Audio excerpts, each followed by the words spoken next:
All right, well, welcome this evening to the Town of Yucca Valley Council meeting here for December 21st, 2021. It is 6:02 in the evening. I'd like to go ahead and start off by reporting out of our closed session that we just left. Council? Thank you. The Town Council met in closed session with respect to all of the items that are on the closed session agenda, and there is no reportable action with respect to any of the items, and that concludes the report. Thank you, Council, for that. So moving forward, we're going to go ahead and open our meeting this evening. And first item is roll call, please. Council members Abel, Here. Dennison, Here. Droz, Here. Lombardo, Here. and Mayor Schooler. Thank you. Thank you. Mayor Schooler, just so you know, he has an excused absence this evening, so I'll be facilitating the meeting for him as Mayor Pro Tem. So thank you very much for that. And so tonight, I'd like to ask Dr. Lombardo to lead us in the Pledge of Allegiance this evening. And we'll be following this up with Invocation, led by Mike Keller. Most of us know him as Grumpy. Thank you. Place your hand over your heart. Follow me. I pledge Allegiance to the flag of the United States of America and to the republic for which it stands, one nation, under God, indivisible, with liberty and justice for all. Heavenly Father, we come before you this evening and we lift this meeting to you, Lord. We lift the town of Yucca Valley to you. In Romans 13, you tell us that all authority is from you, and those that are in authority are appointed by you. So, Lord, I ask that you give our council wisdom and guidance as they lead Yucca Valley into the future, Lord, and make decisions that not only for now, but for our children and our children's children.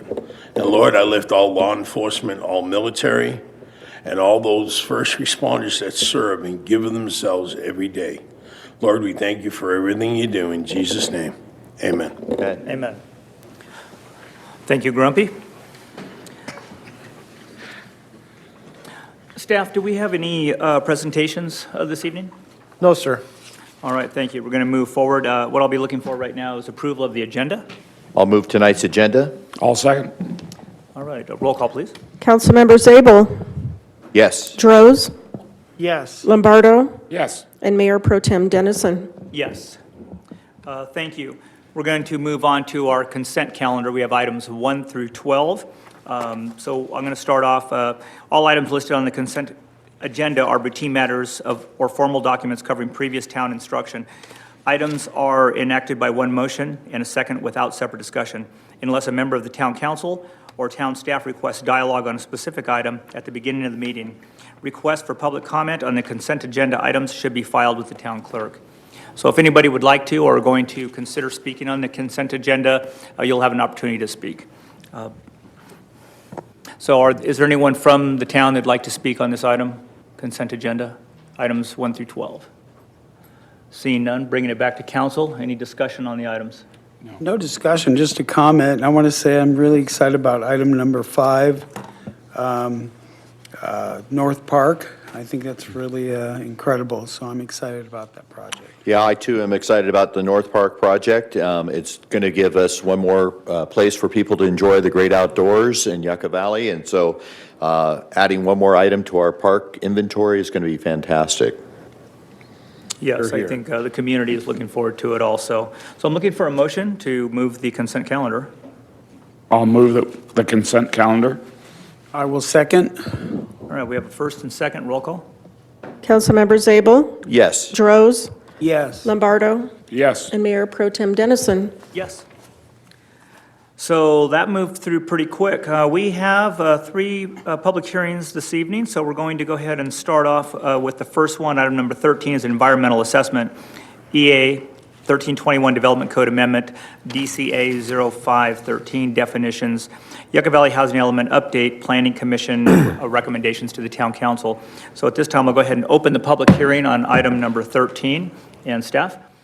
Good evening, Mayor and Council. A majority of the 3 public hearings this evening are related to the town's state-mandated housing element update. As the council is aware, the housing element is one of the elements required for general plans, and the state has a cycle upon which those elements must be updated. During the review of the housing elements, state housing and community development staff identify additional issues outside of the housing element which they find either in conflict with state law or may impede the development of housing within the community. And so we have some cleanup items this evening in the town's development code related to the housing element. Item number 1, as recommended by the Planning Commission, is that the Town Council finds the project is exempt from the California Environmental Quality Act pursuant to Section 15061B3, which states that if an activity is covered by the general rule that CEQA applies only to projects which have the potential for causing a significant effect on the environment, and where it can be seen with certainty that there is no possibility that the activity in question may have a significant effect on the environment, the activity is not subject to CEQA. And that the Town Council introduces the ordinance amending Section 9.99.40 and 9.99.709 of Chapter 9.99 of Article 7, definitions of Title IX Development Code for the definitions of family and camp/campgrounds. And this is an ordinance of the Town Council of the Town of Yucca Valley, California, amending those sections as quoted.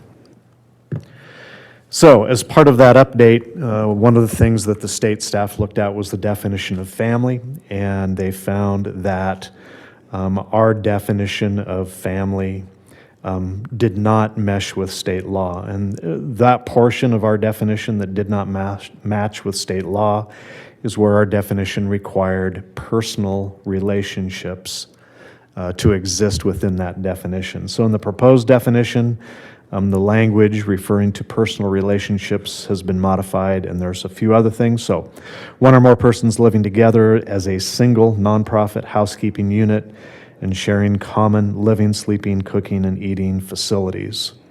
Members of the family need not be related by blood, and then there's some follow-up language to that. So that's one of the recommended actions this evening. Again, that's related to the housing element. The second one that we brought in is related to, as the council is aware, the level and type of vacation rental activity that you have seen in the Morongo Basin. There are numerous types of quote-unquote campgrounds, be those with teepees, maybe with Airstream travel trailers, maybe with tents and other devices. And the town has a very, very simple definition of a campground, and that is a site used or intended for use for temporary occupancy by campers traveling by automobiles or otherwise, which may include individual campsites, but where utility hookups for recreational vehicles are typically not provided. See also definition for recreational vehicle parks. So a very simple definition, and that's carried over from the county development code before incorporation. So why is this important? So campgrounds are allowed in our residential districts of 1 unit per acre or less dense, townwide with a CUP. There are no other development standards. So where could we have campgrounds in the town? So this high definition picture on the screen this evening in blue highlights those areas in town where campgrounds can be located with a CUP and where we have no standards in our development code. So there's a very high opportunity for campgrounds to be developed throughout our residential neighborhoods. And with the limited amount of regulations in our code, staff felt it was appropriate that we update that definition. So you can see the number of square miles where these types of land use activities could take place. Have there been pre-applications and applications in the past? Yes, there have been. Some of them have withdrawn their applications for different reasons. Some of them we have actually classified as hotels because they have food services and other amenities, including swimming pools and those types of things, which are just a different form and shape of a modern-day hotel. So the revised campground and camp definition is both in your packet as well as on the PowerPoint this evening, as recommended by the Planning Commission to try and tighten up. So it limits the campsite typical for a 12-person or smaller individual campsites, barbecue equipment, and other common family camping gear, but where utility hookups for recreational vehicles are not provided. And then it references seeing the town's standalone recreational vehicle park regulations. And there is a standalone ordinance for RV parks.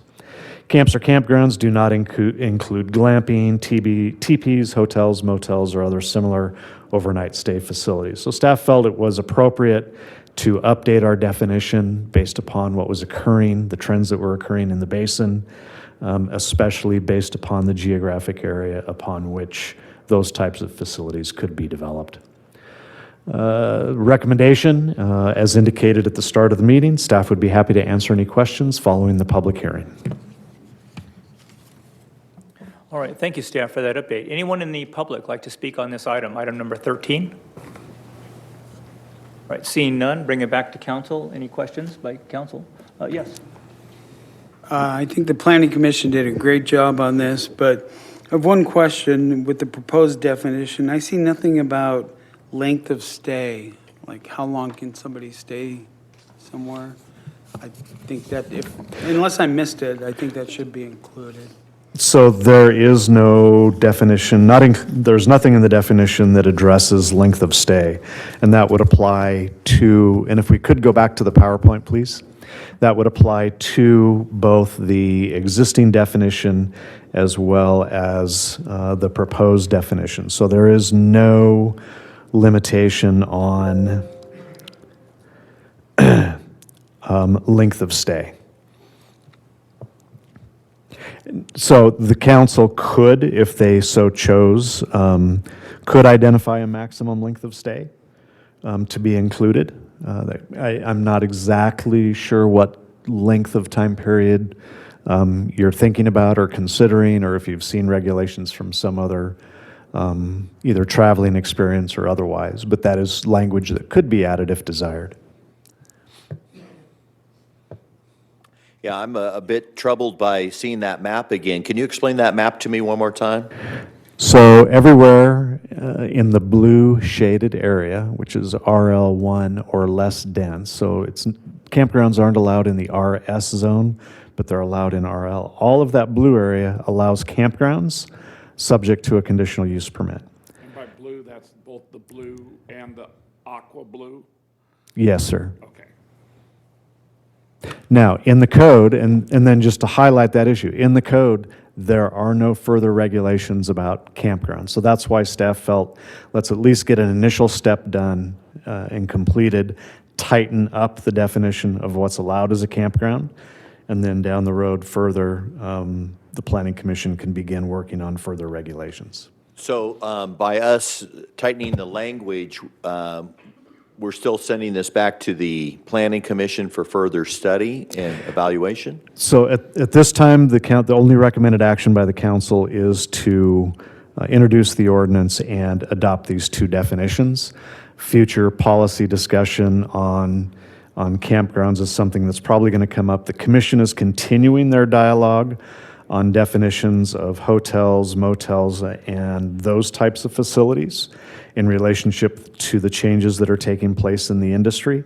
They may have comments about campgrounds at that time, but nothing's been set in stone at this point. Okay, because I would have real heartache to see, or heartburn, or whatever you might say, to see some of those lots in blue developed into campgrounds, because I don't think it's appropriate for the overall spirit of the community, and I'm not sure what benefit it brings besides maybe some jobs to the local residents. Again, some of those lot sizes are different, right? Because you're showing big swaths, but there's small lots in between each one, so someone could do a campground in a smaller parcel, obviously.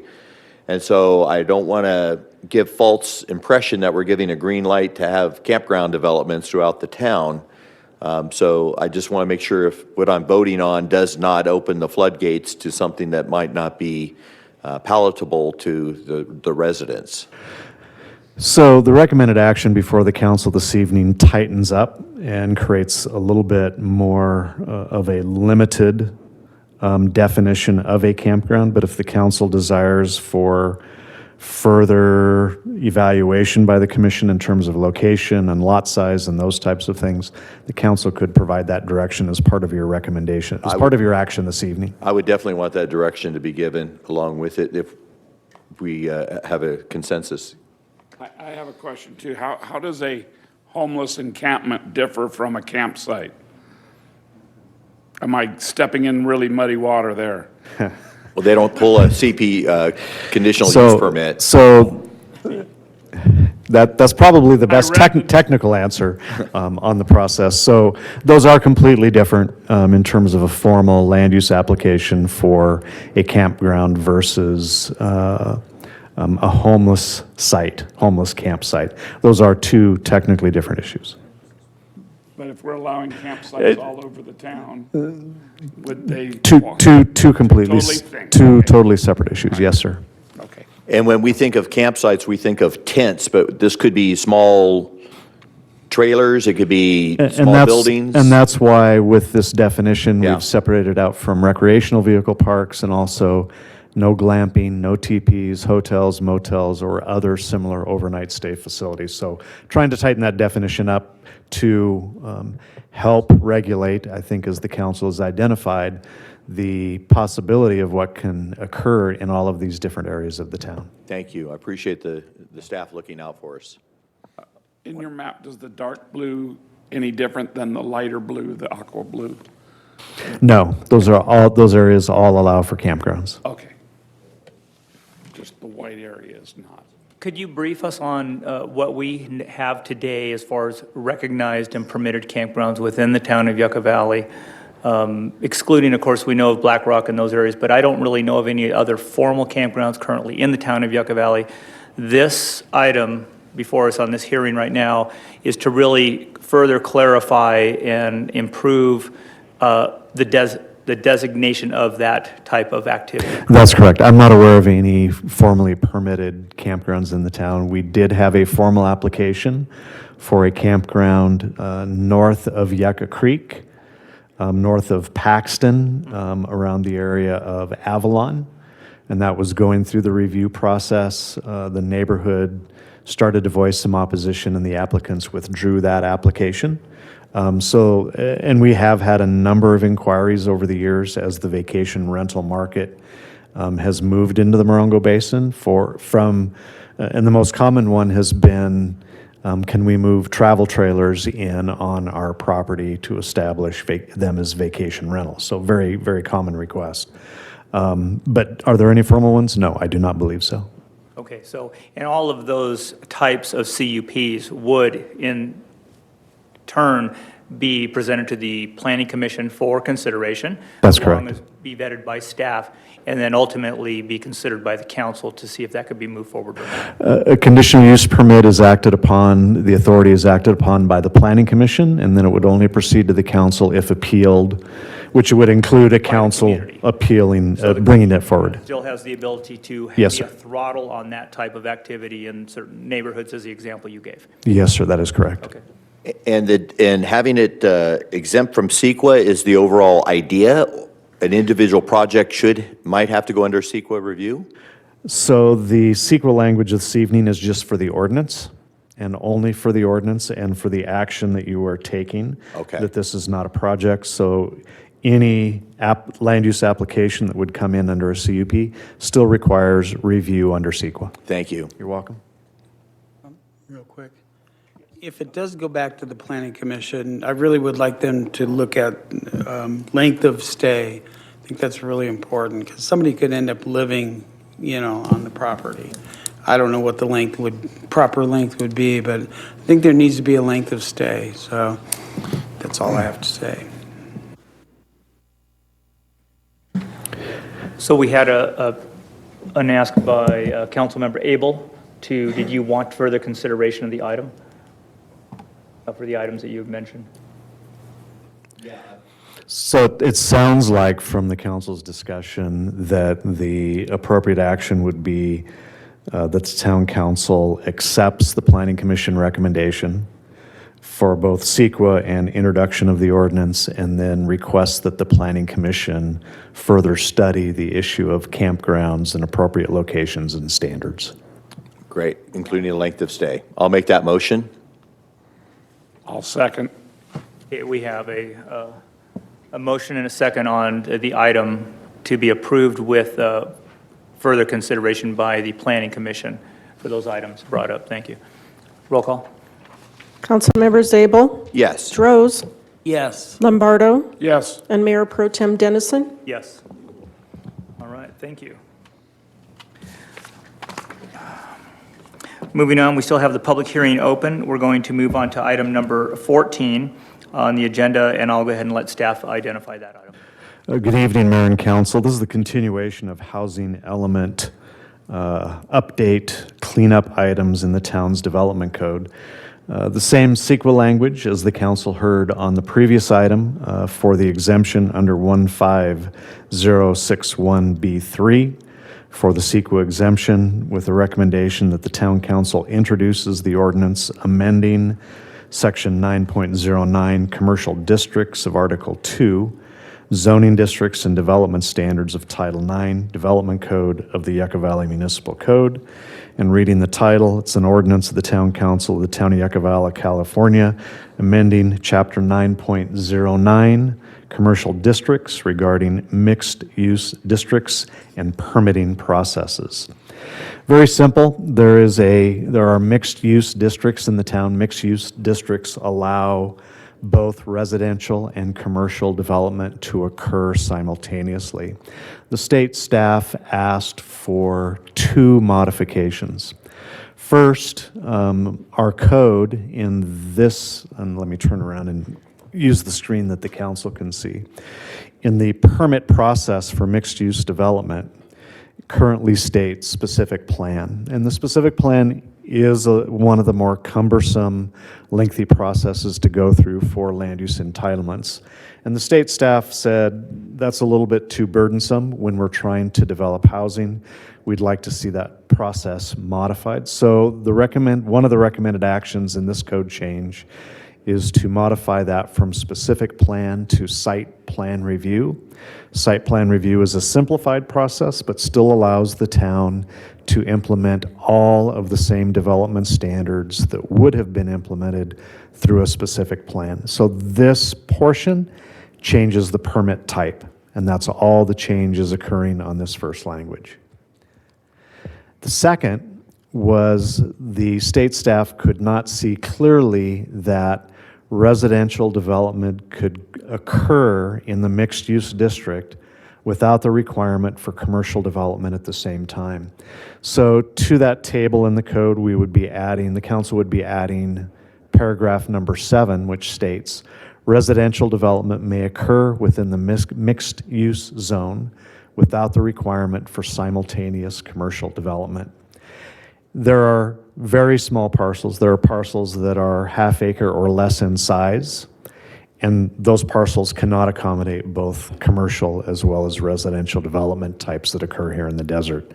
So those things are relatively easy to accomplish. So again, the only two changes in this ordinance before the council this evening is changing the permit type from specific plan to site plan review, and adding a paragraph which makes it very clear that in the mixed-use zone, you can have standalone residential development occurring without the requirement for a commercial use.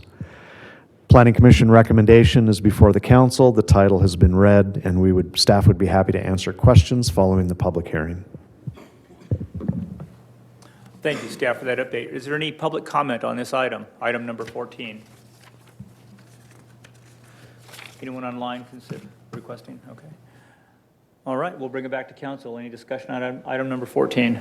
No. Yeah, clean up on the ordinance. Thank you very much. So I'll go ahead and move the item. Do I have a second? And I'll second the item. Councilmember Zabel, Yes. Droz, Yes. Lombardo, Yes. and Mayor Pro Tem Dennison. Yes. Thank you. So now we're moving on, still within the public hearing of item number 15. Staff? Good evening, Mayor and Council. This is an ordinance of the Town Council of the Town of Yucca Valley, California, amending Chapter 9.48 of the Yucca Valley Development Code, Emergency Transitional Housing and Single-Room Occupancy Units, by amending the permitting process and development standards. Again, the Planning Commission recommendation includes the same CEQA language of an exemption pursuant to Section 15061B3, and that the Town Council introduce the ordinance this evening. State law mandates that cities and counties provide zoning for housing opportunities for homeless individuals. And the town's transitional housing and single-room occupancy units provide for those opportunities. In the current language in your regulations state, emergency transitional housing is permitted in the industrial zoning district, subject to a special use permit. The state was not happy with that. They want that permitting process to be by right. So there is no discretion. It's ministerial. It's approved at the staff level. We cannot make any changes to the standards, and this is a requirement of the state. So that language would be modified to state emergency transitional housing is permitted in the industrial zoning district by right. Very, very simple change from a special use permit to by right. The second requirement that the state has is that the town requirements for these types of housing operations cannot be any different than our ordinance requirements for other residential and commercial uses allowed in the industrial zone. So as part of that, the recommended action is to remove items number 9, 11, and 12 from this ordinance.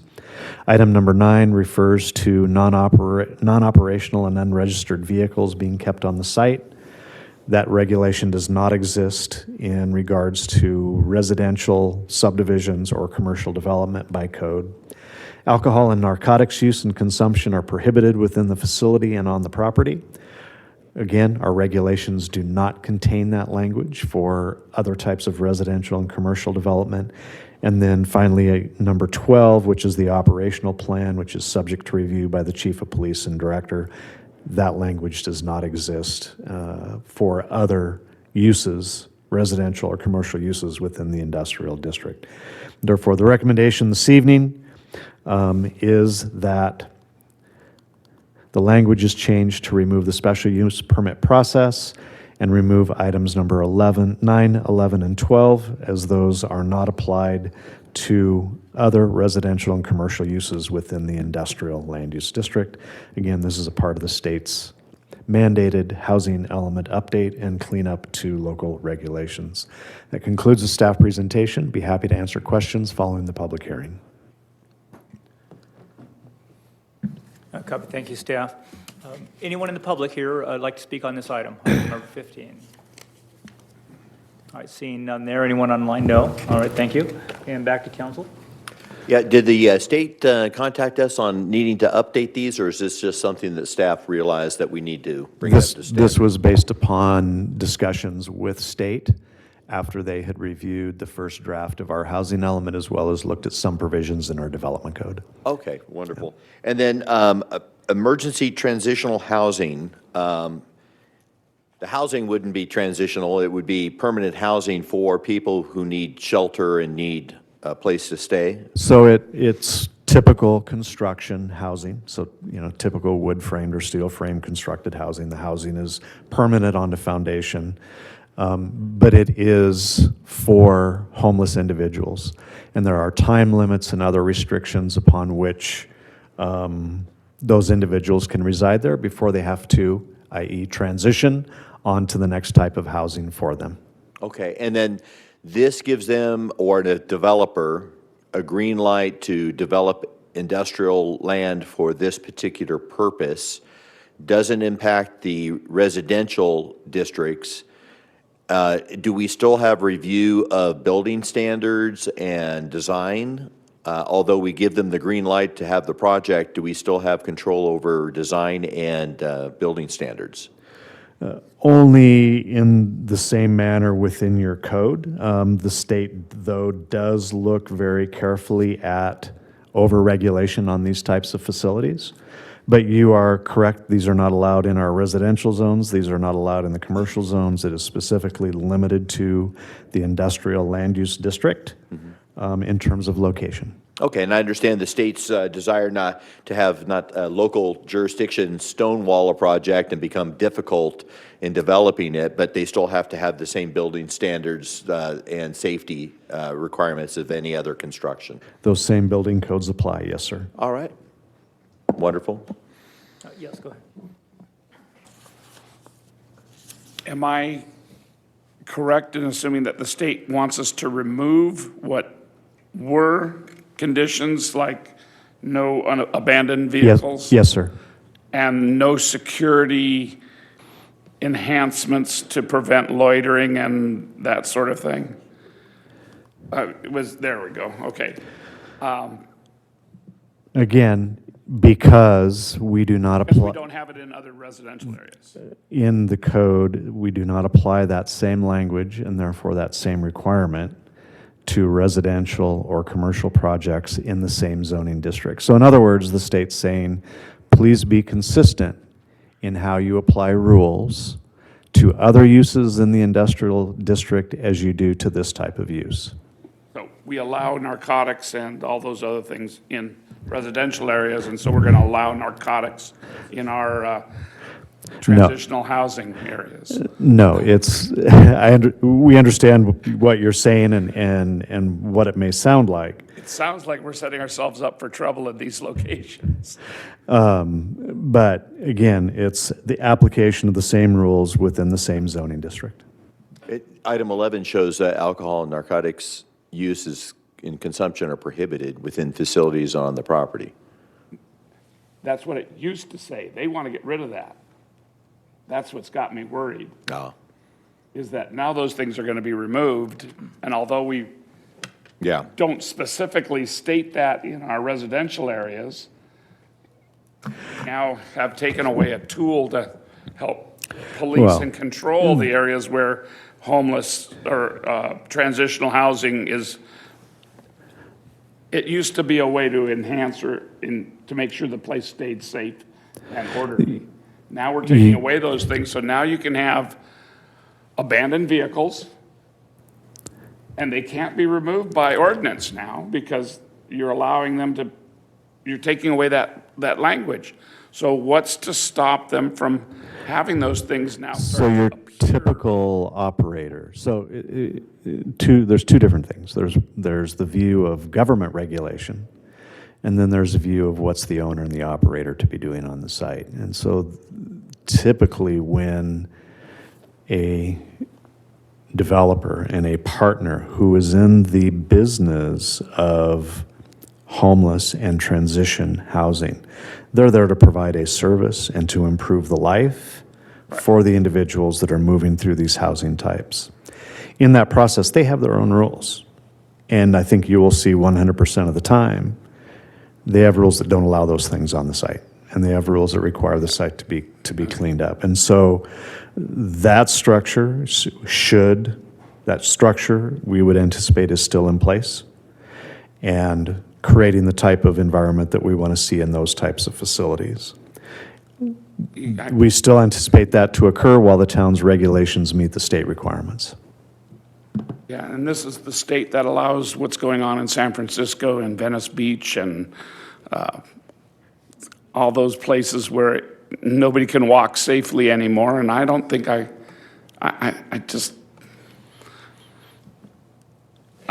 don't see it as a safe thing.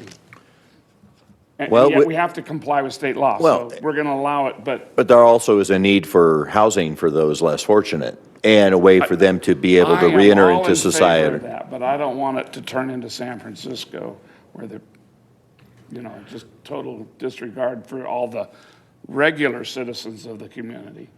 So a couple items, if I may, staff. I may be We getting off had- on the track. So here, one, it is something brought forward by the state, and I know we are looking to comply and put it in a model that'll work good for us. Some of the items, I want to make sure that these are things that are considered within the emergency transitional housing. They had placed in here, individual stay shall not exceed 180 days in a 365-day period. So there wouldn't be anyone living there full-time. There's a window of time to parse that off. Off-street parking is not allowed. it is only allowed, no on-street parking or to disrupt any of our transportation corridors or neighborhoods of the roads. Also, one thing that was in here was screen from the public right-of-way on some of these areas to help prevent any disruption. I think they were to maintain their own residence off-site for the Facility manager. for the facility managers, and that's 24/7. And I think one was the facility is limited between the hours of 5 PM and 8 AM, and those are the stays at the shelter. So it's not a full-time, but they can stay up to 180 days in a period of time to transition. That's the goal, I think, of the project, and also those that facilitate these types of buildings for that need. Right. And we have that need in our community. That's been brought forward many times in our community. The sheriffs understand it well. They have their HOPE team out there trying to manage those issues and get people into housing that they can work within those programs. So I just wanted to make sure those were all good. There was some language that caused concern. I can see that from the other council members, and that's good that we're staying on top of it and looking at those things. One thing that I had brought up earlier is item D underneath the emergency. Let me see here. We're at item 010. It's the 9.48 010. And then below that is the 020 transitional. If we scroll all the way down to item D, supporting housing is housing with no limit on length of stay that is occupied by the target population. One of the things that I was looking for probably included or referenced or identified what is the target population. I know that it's implied in other places throughout the ordinance, but I didn't see actually what we would consider that target, unless that's a variable. So the target populations is set forth in state law, and our regulations don't modify what that target population is. And majority of that language begins in section 50801 of the Health and Safety Code. And that target population under this multitude set of regulations that the state has mandated upon cities and counties is in regard to the homeless. Under item D, in terms of supporting housing, that area actually begins to get into healthcare and mental health care for the residents of those facilities. So that takes that additional step just besides housing. We're then going into care and healthcare. So there are a number of breakdowns within the state law, and that would be the difference between C and D, whereas D starts to get into healthcare and mental health care of those guests. Okay, so some of those services that we can provide in addition to shelter. That is correct. Okay, all right, great. All right, any other questions? No, I do share your concern. I'm not sure why the state, as they analyze ours, would pluck out alcohol and narcotics and abandoned vehicles. Like, why is that so restrictive? It seems like that's the spirit in which they want to run a facility, so I'm not sure why they plucked that out. But Shane brings up a very good point that the spirit in which the project's going forward is to try to transition people into regular housing, and obviously addiction and problems with narcotics would be prohibitive of that, and I'm not sure what they would have to do as far as qualifying to get into the housing. I'm sure there's some stipulations there. Yeah, I would just point to, while maybe not exactly a parallel facility, but if you think of going east toward Joshua Tree and the new facility that was put up by the county, you can see how that is run. You can see that it's run very tightly. And so I think that would address many of the concerns. So I think there's really more of a technical adjustment that the state wants to see consistency between your classifications. Yeah, that is a nice facility, if that's what they're trying to facilitate. I'm in favor of that. And who knows if someone can get the funding or be able to build a facility, because obviously the homeless population is a bigger situation in other communities as well. And our industrial area is pretty limited, though, isn't it? By geographic area compared to our residential districts and commercial, yes, it is much more limited than those other districts by And area. this is only in industrial. Yes, sir, that is correct. Okay. I believe we need to be in line with state regulations, and that we need to make those adjustments. So I'll move item number 15. And I'll second. Right, we have a motion and a second. Councilmember Zabel, Yes. Droz, Yes. Lombardo, No. and Mayor Pro Tem Dennison. Yes. All right, thank you. So we'll move on to the department reports. This will include agenda item number 16. Staff? Thank you, Mayor Pro Tem and Council. We could have had this at the beginning of the meeting, but I wanted to take a minute to reintroduce a familiar face to the council and to the public. Jordan's going to be helping out with this item, but Jordan's rejoined the town. Jordan was our finance and accounting supervisor and has returned back to the town in the capacity of finance manager. So welcome back, Jordan. This item is following council's strategic planning objectives, goals, and action plans related to looking at all financing options for town projects and programs as we move forward. And so with that, I'll turn it over to Jordan to kind of give a brief overview, and then we have the team on board as well today. Thank you, Curtis, and good evening, Mayor and Council. It's nice to be back with you guys virtually. Looking forward to being back in person in the near future. I hope you're all doing well. As Curtis mentioned, the proposed resolution for your review is to proceed with the steps necessary for the town to consider the use of debt financing. The Town Council has previously provided direction to consider the use of financing for the various long-life capital projects.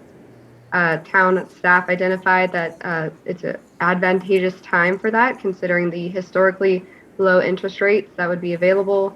And in addition to that, there's several other factors such as preservation of the town's current capital reserves that have been built over the past several years, and then also to guarantee the assurance of intergenerational equity in the funding of the upcoming town projects. As referenced in the staff report, adoption of this resolution allows the town to commence the proceedings that are required to issue certificates of participation. It also allows the financing team that we have here on the meeting as well to begin the drafting of necessary documents in connection with the financing of those capital projects. Those documents will ultimately need to be approved by the Town Council at a future meeting. So adoption of this resolution does not commit the town to issuing a financing at this time. Town staff has chosen to work with Wolf, Hansen and Company as the town's municipal advisor based off of the team's prior transactions, history, and familiarity with the town. The town's bond counsel similarly has knowledge and familiarity with the town, our personnel and management team. This insight into the town's dynamics and financials is considered essential to a successful debt issuance, and is why town staff has elected to retain both organizations for its advisory and counsel roles. On that note, I believe we have Bud from Wolf, Hansen and Company on the Zoom meeting here as well. We also, I see, have several other team members. So I'm going to pass it over to them to go over some of the processes that will take place with the approval of this resolution and some of the related agreements that are in your agenda. And then if you have any other questions for me, please let me know.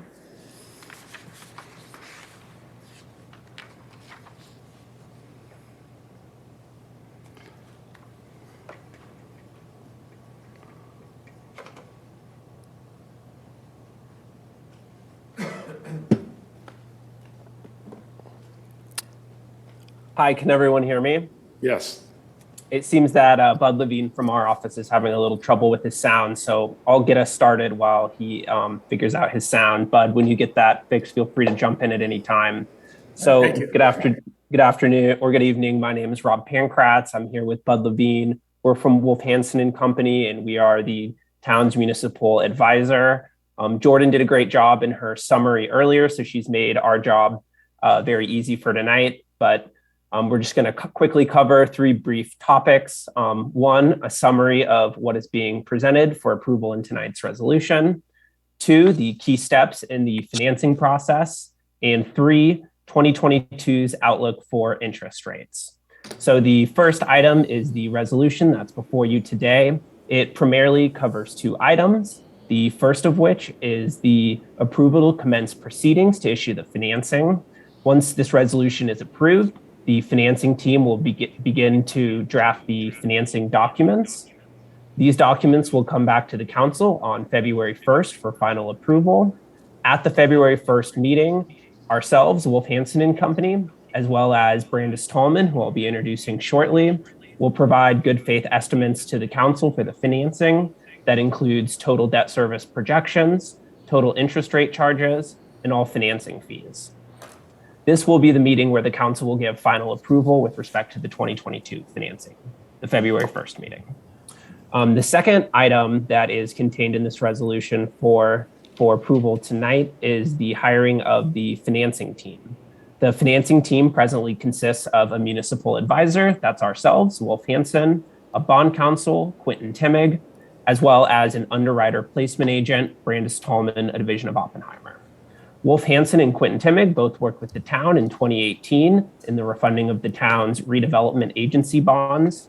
That transaction was successfully placed with Sterling Bank and generated over $850,000 in savings for the community. That equated to a net present value of 10%, which is well above the 3% benchmark that is considered standard. The town share of that savings was just over $220,000. Brandis Tallman, a division of Oppenheimer, has been selected to serve as underwriter placement agent for the town on this transaction. They were selected via competitive request for proposal process, and we are highly complimentary of our past experiences working with them and their team. Their team is here today, led by Nikki Tallman, who I'll introduce right now and let her say a few words about her company. Nikki? Hi, thank you, Rob. Good evening, Mayor, members of the council and staff. I'm Nikki Tallman with Brandis Tallman, a division of Oppenheimer.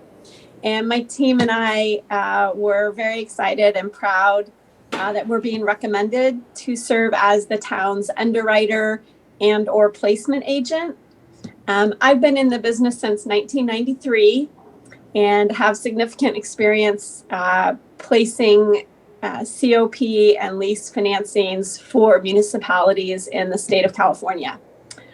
We regularly work with issuers who may infrequently access the capital marketplace. We're very hands-on, not only during the financing process, but also after.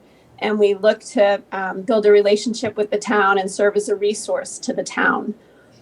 So we're excited to be recommended, and we look forward to serving the town on the issuance of the COPs in 2022.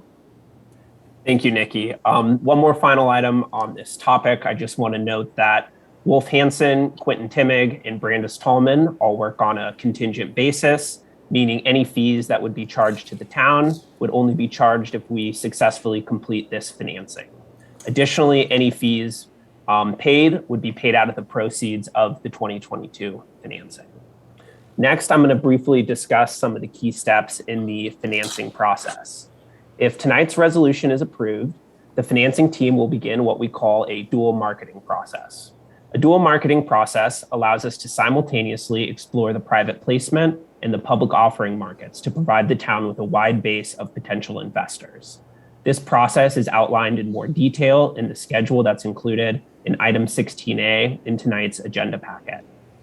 The first step in this process is for the placement agent, Nikki's firm, to disseminate a lender request for proposal to approximately 30 plus accredited investors, which consists mostly of banks who will have the option to place bids to purchase the transaction in its entirety. Once bids are received, the best bid or bids will be compared with the public offering market projections, and the financing team will make a recommendation to staff to either move forward with the best private placement bid or to move forward with a public sale. It's anticipated that this portion of the process will be completed during the third week of January, the week of January 17th. If the private placement method is projected to produce a better result than the public offering, final documents and financing projections will be presented at the town council meeting on February 1st for final approval. The team would then move forward towards a close on or about February 17th. The interest rate may be locked upon approval by the council on February 1st or pending further diligence by the bank, depending on the specific terms of the lender that offers the most attractive interest rates and financing terms to the town. If a public offering is projected to produce the better result, the team will begin to work on producing offering documents and work with one of the credit rating agencies, such as Standard & Poor's, to get the town's bonds rated.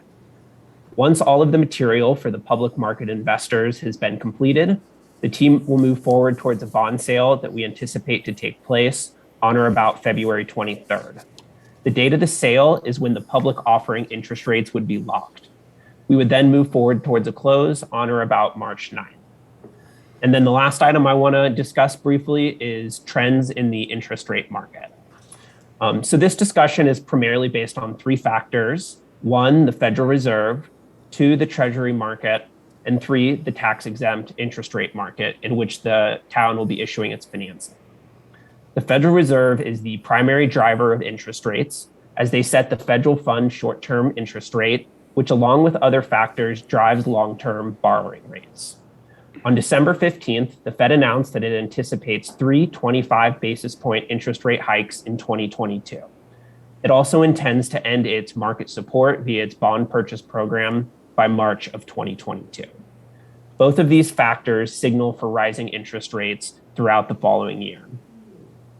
The tax-exempt interest rate market is also affected by these factors, but to a slightly lesser extent and with some lag time. It may take additional time, even up to a month, for the tax-exempt market to react to changes in the market conditions previously described.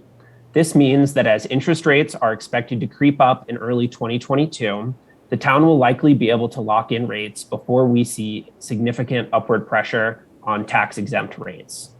That all being said, it's a very advantageous time to be an issuer of bonds, both taxable and tax-exempt. Both taxable and tax-exempt interest rates reached their all-time historic lows in the fall of 2020, and since then have remained extremely favorable for issuers such as the town. Under current market conditions, we project that the town will be able to obtain an all-in interest rate for a 30-year financing that is below the 3% level. Because rates are extremely attractive, but are anticipated to increase in 2022, it's important that the team moves forward as quickly as reasonably possible to lock in a fixed rate for the town's 2022 financing. At this point, before we open it up for questions, I want to quickly turn it back over to Nikki and to Bud to add any comments on the market or on the process. Can you hear me now? Yeah. Yes. We can hear you. We can hear you. Okay, great. Well, good evening, Mayor and Council. Sorry I didn't introduce myself earlier, but it's a real pleasure to be here. Last time I was down at your meeting in 2018 when we did the RDA refunding, and it's a pleasure to be working with the town and Curtis and his staff again. Rod did a great job of going over, I think, the whole process, and a little more of a comment on the interest rate market. I've been doing this for an awful lot of years. I've seen the highest interest rates in history of the economy back in the late 70s, 80s. And now I've been around long enough to have seen the historic lows that we had in mid 2020. We've had about the longest period of low interest rates since I've been doing this business. And everything comes to an end. Everything is cyclical. And as Rob pointed out, we're getting to the tail end of the attractive interest rates, but we do believe that they will continue sufficiently for us to be able to put together the best kind of a proposal and an issue for the town. I think the team we have has worked together on many different issues, and we look forward to this project. Nikki, do you have anything to add to that?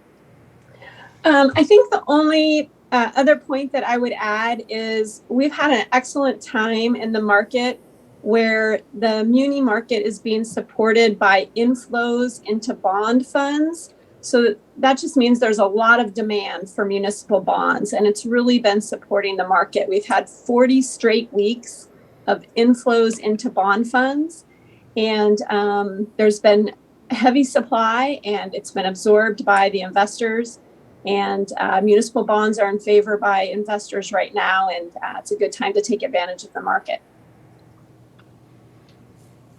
So with that, we're certainly available to answer any questions. I want to emphasize the fact, which was mentioned earlier, that this is really just the first step in moving the proceedings to issuing these certificates of. Oops. We lost you. or commit the town to any kind of issuance at this point. That will be presented to you in February at the February 1st meeting. But and of course, all fees and costs involved in the work that we and the team do are not payable until the not only the bonds are approved, but actually sold and then closed. So with that, we're certainly open to any questions you may have. Mayor Pro Tem, if I could just add a couple of comments. Thank you, Bud and Rob, Jordan and Nikki, appreciate that. The other comment that I would say is we would be remiss if we didn't recognize the fiscal discipline that the council has had, not only the current council, but over the past years, we've essentially established a significant reserve. The town is not required to go out for financing in order to fund its projects. We could likely fund a good portion, if not all of our projects with existing reserves. But we feel that in this environment, it's more advantageous for us to look at inexpensive money for projects that serve multiple generations. And that's what we're doing. It wouldn't be possible, we wouldn't be in the position if it wasn't for the fiscal discipline of this council and prior councils. So thank you for that over the years. With that, we'd be happy to answer any questions after public comment. Well, thank you very much for the presentation and to staff for those comments also. This time I'd like to open it up to the public for any comments, either in-house or online on item number 16. Seeing none in the audience, any online? No comments. Bring it back to the council. Yes, Councilmember Abel. Well, first of all, thank you so much for the presentation. Very straightforward and wonderful answer to a lot of my questions.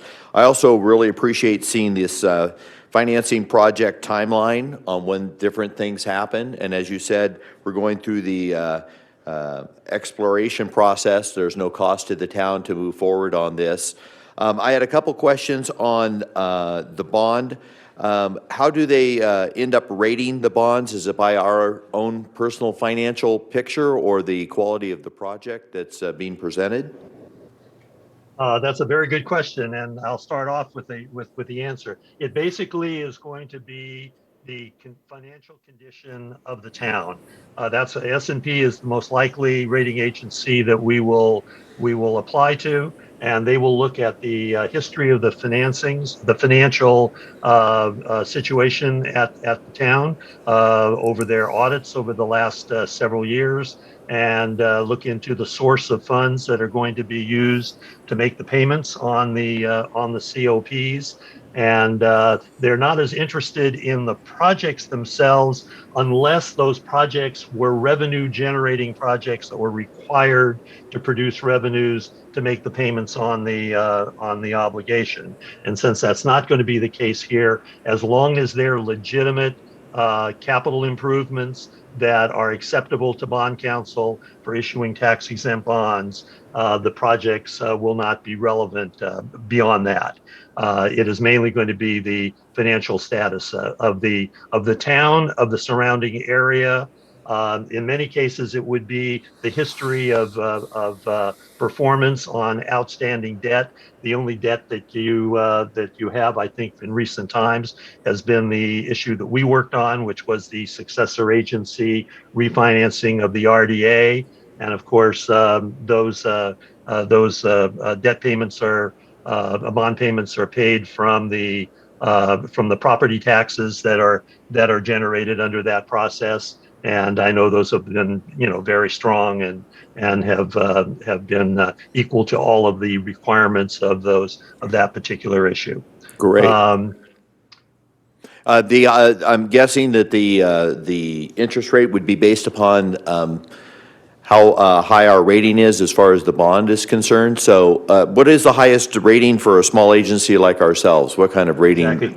Well, the ratings start at AAA and then go down in gradations. You have AAA, AAA minus, AAA plus, AAA itself, and AAA minus, and then a AA process, AA plus, AA minus. and then you get into the A category, A plus, and so forth. Everything that is above triple B minus is considered investment grade. And the closer you get to triple A, the lower the interest rate is going to be. It's our estimate that, and this again is a very rough estimate because you haven't had a history of getting ratings. We think at a minimum that we would be looking, and by the way, I'll defer also to Nikki, who is very experienced in dealing in that situation, since the Oppenheimer and Brandis Tolman are the ones that actually market the bonds. But it's our estimate that at a minimum, you're going to get an A plus. We think it's a very good possibility that you will be in the double A category. Anything A or above is going to produce a very low interest rate and be real acceptable, I think, for this type of financing. Nikki, you want to jump in here with any comments? Sure. I would just add, we agree. We are looking at an A plus, possibly a double A minus. We think that's likely. The rating agencies will look at the median household income, estimated unemployment rates, the financial management of the town. And it was just noted that the town has done an excellent job building up its reserves, and the rating agencies love to see that. It's kind of the old adage, if you don't need to borrow money, you can borrow it at a low interest rate. But if you need the money, it's harder to borrow. So strong reserves, budget flexibility for the town, those will all be key positive factors in the rating of the town. And again, we do expect double A minus, maybe A plus. Wonderful. Yeah, I know that we do a great job and have a long history of good financials and staying within our budgets and paying our bills and so forth. And I guess, like you answered my question, looking at the demographics and the income in the area, that could ding us a little bit concerning that, but that's beyond our control. I think it just makes complete sense if we can lock in something at a very low interest rate for 30 years. It'll be a really wonderful thing for our community to invest in that facility and be able to not tap into our reserves as heavily as we might, because we do have so many important projects coming up. And this one, we don't want to have a shortcut. We want to have a good facility and be able to build something that's going to be something that's used for a long time and fill the need that is in the community. So I'm glad to see that we're moving at least this item before the council so we can make that decision tonight, but I'm all in support of moving forward. All right, thank you, Mayor. Correction, Councilmember Abel. Anyone? Yeah. Still getting over that. I also am in favor of looking into this. It makes a lot of sense and gives us a lot more flexibility in the future to capitalize on the low interest rates that are current, and will allow us to keep our reserves intact for future plans. I don't see a downside to this at this time, and I'm anxiously awaiting to see what kind of interest rates we can get and the rating of our bonds. So thank you. Well, I'd just like to say thank you to all the staff that works diligently to understand that we run on our budget. It is the cornerstone, I believe, of all the things that we provide for the community. And all the council members prior to myself have really built a good foundation for this town for years to come. And we do run very high reserves. If you look, generally in excess of about 60%. So that's something to be proud of. We understand the value of having that security, and we are looking and working very hard to make sure that we bring the best team together to move forward with a project like this or to consider it. And it is my position that I've looked at all the homework that has been done, and this is something where, as Councilmember Abel said, I don't want to do just part of a project. I want to do something that will last through the years and be something to be proud of. And this is one of the things that we can do, a tool we have to facilitate that goal. And I am also in favor of this. If there's no other discussion, I would look for a motion then. I'll be happy to move it. All right, Councilmember Lombardo. I will second. And Councilmember Droz, second. Thank you. Councilmembers Abel, Yes. Droz, Yes. Lombardo, Yes. and Mayor Pro Tem Dennison. Yes, thank you very much. And thank you, staff, and thank you for joining us today online to go over the project. Welcome back, Jordan. Yep. Good to Oh, see yes. you, Jordan. I was glad to see her back again. Very nice. All right, that brings us to our final department report. I apologize. Item number 17, which is the Yucca Valley Airport overview. Staff? Thank you, Mayor Pro Tem and Council.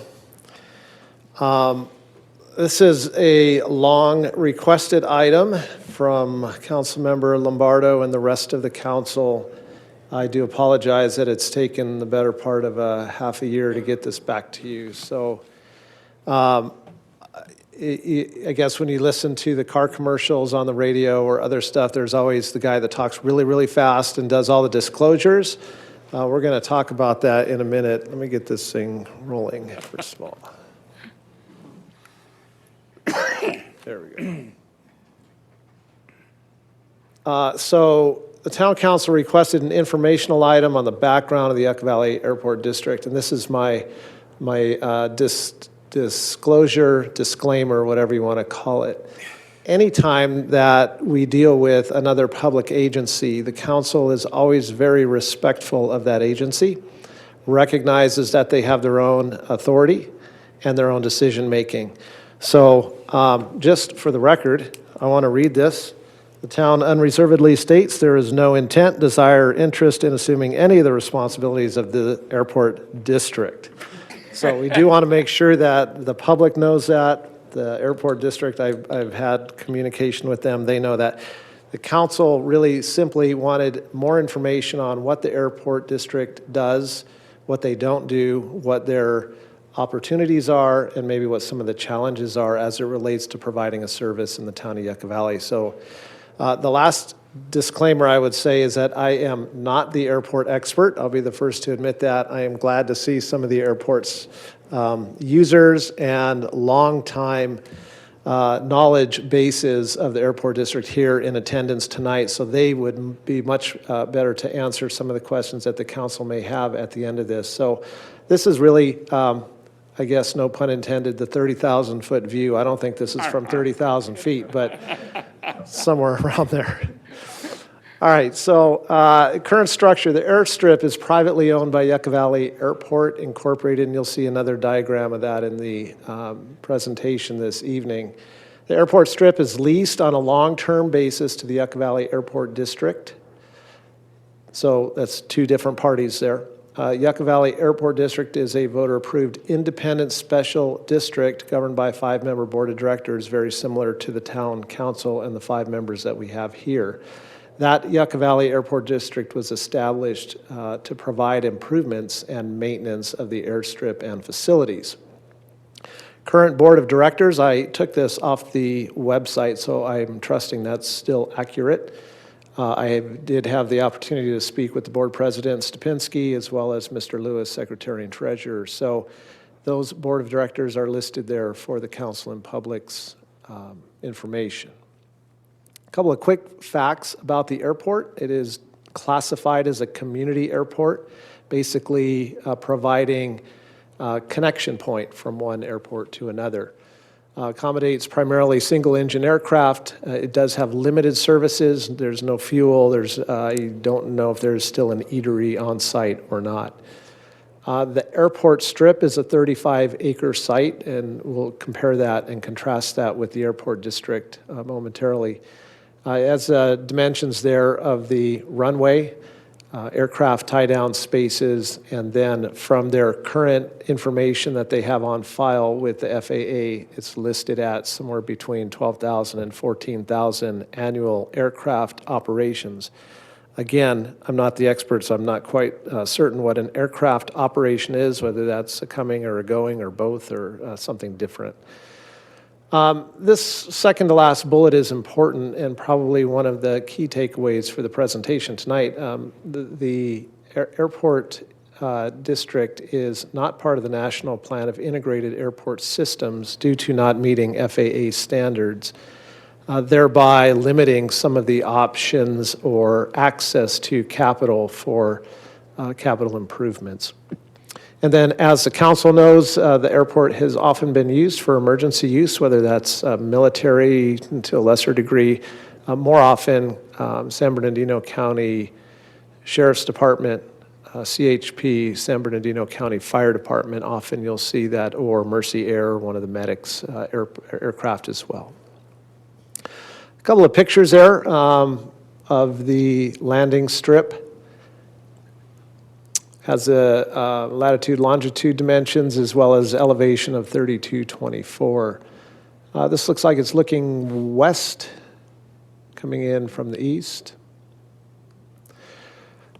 In blue here, we're now shifting from the airport strip to the airport district. Again, we've identified it's a special district, 5-member board of directors. That district, and again, you'll see this in a minute, is comprised of 200 acres for the entire airport district, which is beyond just the airstrip. Again, responsible for maintenance improvements of the airport. The airport district is very small. No general manager that we're aware of, no employees, pretty much all volunteer work for everything that gets done there.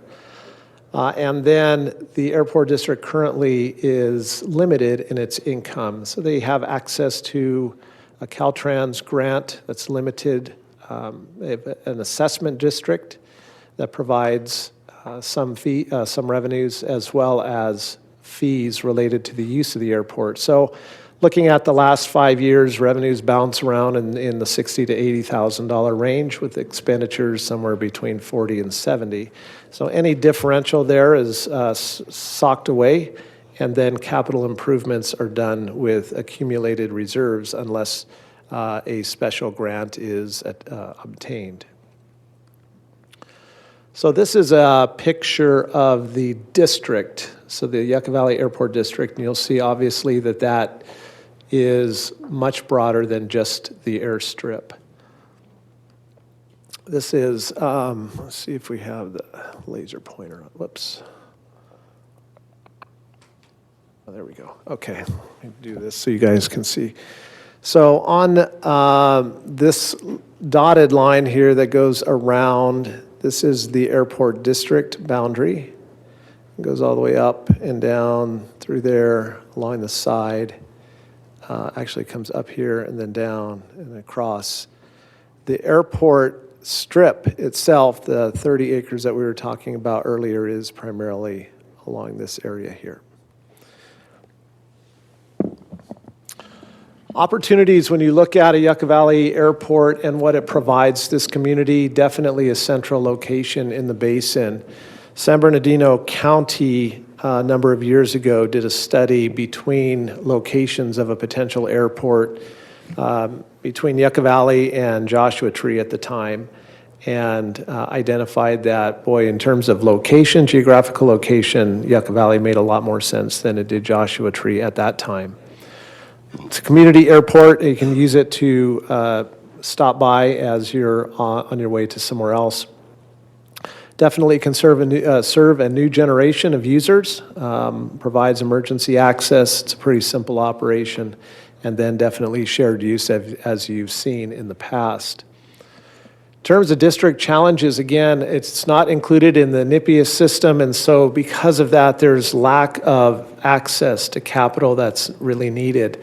The district or the folks associated with the airport would probably better be able to explain maybe why it was why it was delisted from that system. But as we understand it, there are certain improvements that have been identified, whether it's the landing strip itself or some of the land adjacent to it, in terms of what's required, what improvements might be required, or what set-asides might be required. So again, another district challenge, limited income streams, not able to necessarily have enough revenue to do some of the maintenance that needs to occur. Limited services, no fueling. That's definitely something that some of the more utilized airports would have. And then because of the lack of funding, there's just limited personnel in either being able to continue to move forward with the maintenance, be able to track down grants, some of these other things that could occur if you had some more resources. Wanted to just highlight, I think, at the time of this request from the council, there was this discussion of all of the stimulus funding that was being made available. And for example, in the last $3 trillion spending bill out of the federal government, there was a good amount of money that was set aside for airports and airport improvements. This is round one of that funding, $2.89 billion made available to U.S. airports around the nation. You can see them identified here. Even in our local area, one of the airports was identified, the 29 Palms Airport. 110,000 out of that amount was going to that for different needs. Again, the issue becomes, this is straight off of the webpage from the FAAB, part of the, building better airports across America. And if you look on the right-hand side there, it talks about airports, what the money can be used for. And then it talks about, in that second bullet, start working with the FAA now. Most funds are under the BIL. Airports can submit projects following our well-established airports capital improvement process. One of the requirements for that process is that you're in the NIPIAS system. And so when you're not there, you don't have access to these types of programs and funds, further compounding the challenges. One of the questions that the council posed was, are there ways that the town might be able to collaborate with the district if both the district and the town council desired that to move forward? So there are probably many others besides the ones that I've identified here, but I just pulled out a couple that I thought might be something of interest to either the council or the district or both. Obviously, this recognition in the National Plan of Integrated Airport Systems is really critical, and getting there, I think anything that the town can do for political support to the district would be beneficial, for sure. And whether that is directly with the district helping promote whatever applications or requests might be made through elected officials, and that might be a role that the town council can assist in. Likewise, if there are other grant opportunities that the airport district might have, whether it's through the FAA, Caltrans, or other granting agencies, definitely, again, providing political support for the district, I think, might be beneficial. Should the district look to a different governing structure at some point, whether that's through the San Bernardino County Department of Airports or some other process that they may identify, and they would request town council support, then that may be appropriate to provide that support. On a more limited basis and kind of smaller, I think, in terms of overall impact, certainly the council would have the ability to allow another public agency to apply for measure-wide partnership fundings if that was the desire of the council. We can possibly consider public agency reimbursement agreements or cooperative agreements for select maintenance efforts. We would definitely want to run that through, if that's the direction of the council, through the standard process of review, whether that's through legal review, risk review, understanding what we can do, what we can't do. But cooperative agreements are often used between public agencies. So, and then lastly, highlighting the Yucca Valley Airport facility and the many benefits that it has in the town's various marketing efforts, basically trying to highlight what an amenity it is and can be for this community. So there are some potential areas that the town and the district may collaborate if both elected bodies desire. So recommended next steps, again, wanted to get your feedback, get the public input, communicate formally to the district what your thoughts are. Today we could do that through a letter from the mayor or from myself, and then open that line of communication between the town and the district to be collaborative wherever we might be able to do that. So that's my quick overview. And again, I know we have a number of representatives that are affiliated with the airport district or the airport strip here in present today. And so it may be appropriate to call on them, Mayor Pro Tem, as part of public comment this evening. Well, thank you very much for that report, and I appreciate the work that staff had done. There's a few of us, I believe the entire council, has been very interested in our airport. So I'd like to take this time to offer up a public comment. So anyone in the audience would like to speak on this item, if you haven't already left a speaking card with the clerk, you can do so, and but if not, we can go ahead and just start having you come up. If you would leave your name, state your town of residence, and then also, if you'd like to, leave a contact number with the clerk if there's follow-up questions. Okay, so we'll leave it open for anybody that would like to step up. Yes, please come forward. Absolutely. My name is David Ward, W-A-R-D, and I'd first like to thank Mr. Mayor. Which one is Mr. Mayor? He's not present. Well, this evening, I'm the mayor pro tem, so I'm kind of the vice Oh, mayor. okay. The mayor's Yes. not with us I'm tonight. here but- about the illegal fruit selling that's going on in our city. I think it's time that Yucca Valley takes care of their people and. David, I want to get you on the record correctly. Right now, we're discussing the airport district item, and then right after we're done Okay, with the airport okay. district, we'll Yes, ask sir. you to come Thank back you. up, okay? Okay. Thank you very much. I appreciate you coming here. Anyone will want to talk on the airport on item number 17 this evening?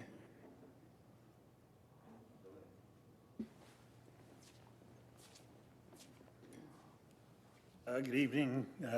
Good evening, council and staff. My name is Tim Lewis. I'm the Secretary Treasurer of the Yucca Valley Airport District. And I'd just like to say I appreciate the interest in the airport.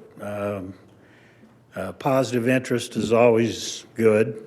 I would certainly welcome any help or interest that could be given. Guidance would be ideal.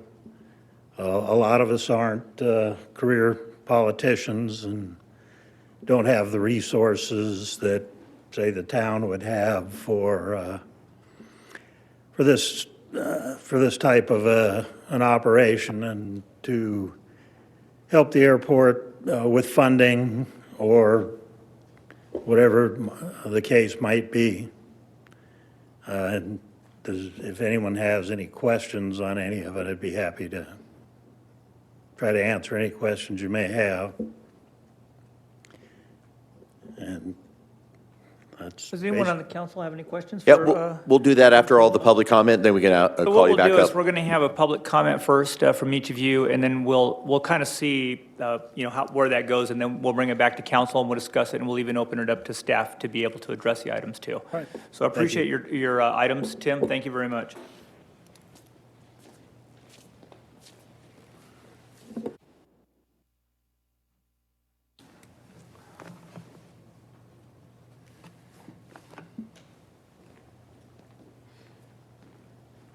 Good evening, all. My name is Wayne Pliss. I'm a resident of Yucca Valley, also a tenant of Yucca Valley Airport, and also a shareholder in the Yucca Valley Airport Corporation. I know that our airport has been around for many years. It has been used quite often for emergency purposes with the Sheriff's Office, CAL FIRE, U.S. Forest Service, Mercy Air. It's an infrastructure that this town needs, this community needs, and our resources are very limited. It could, with the growth of this area in both vacation rentals, Airbnbs, with all the people coming into this town, this airport serves not only just our community, but serves Joshua Tree, and it's a gateway to Joshua Tree itself. Having the availability of being able to improve the airport and, putting maybe restroom facilities for transient parking and people coming in, that would be a wonderful opportunity for us, and even adding fuel services would be, self-serve fuel services would be a great thing. But working with Tim and the board, they're all interested, they're great, and, we're here, would like to do what we can for the town and what the town can do for us. And with that, anybody else? Thank you, Wayne. I appreciate your Thank you. comments.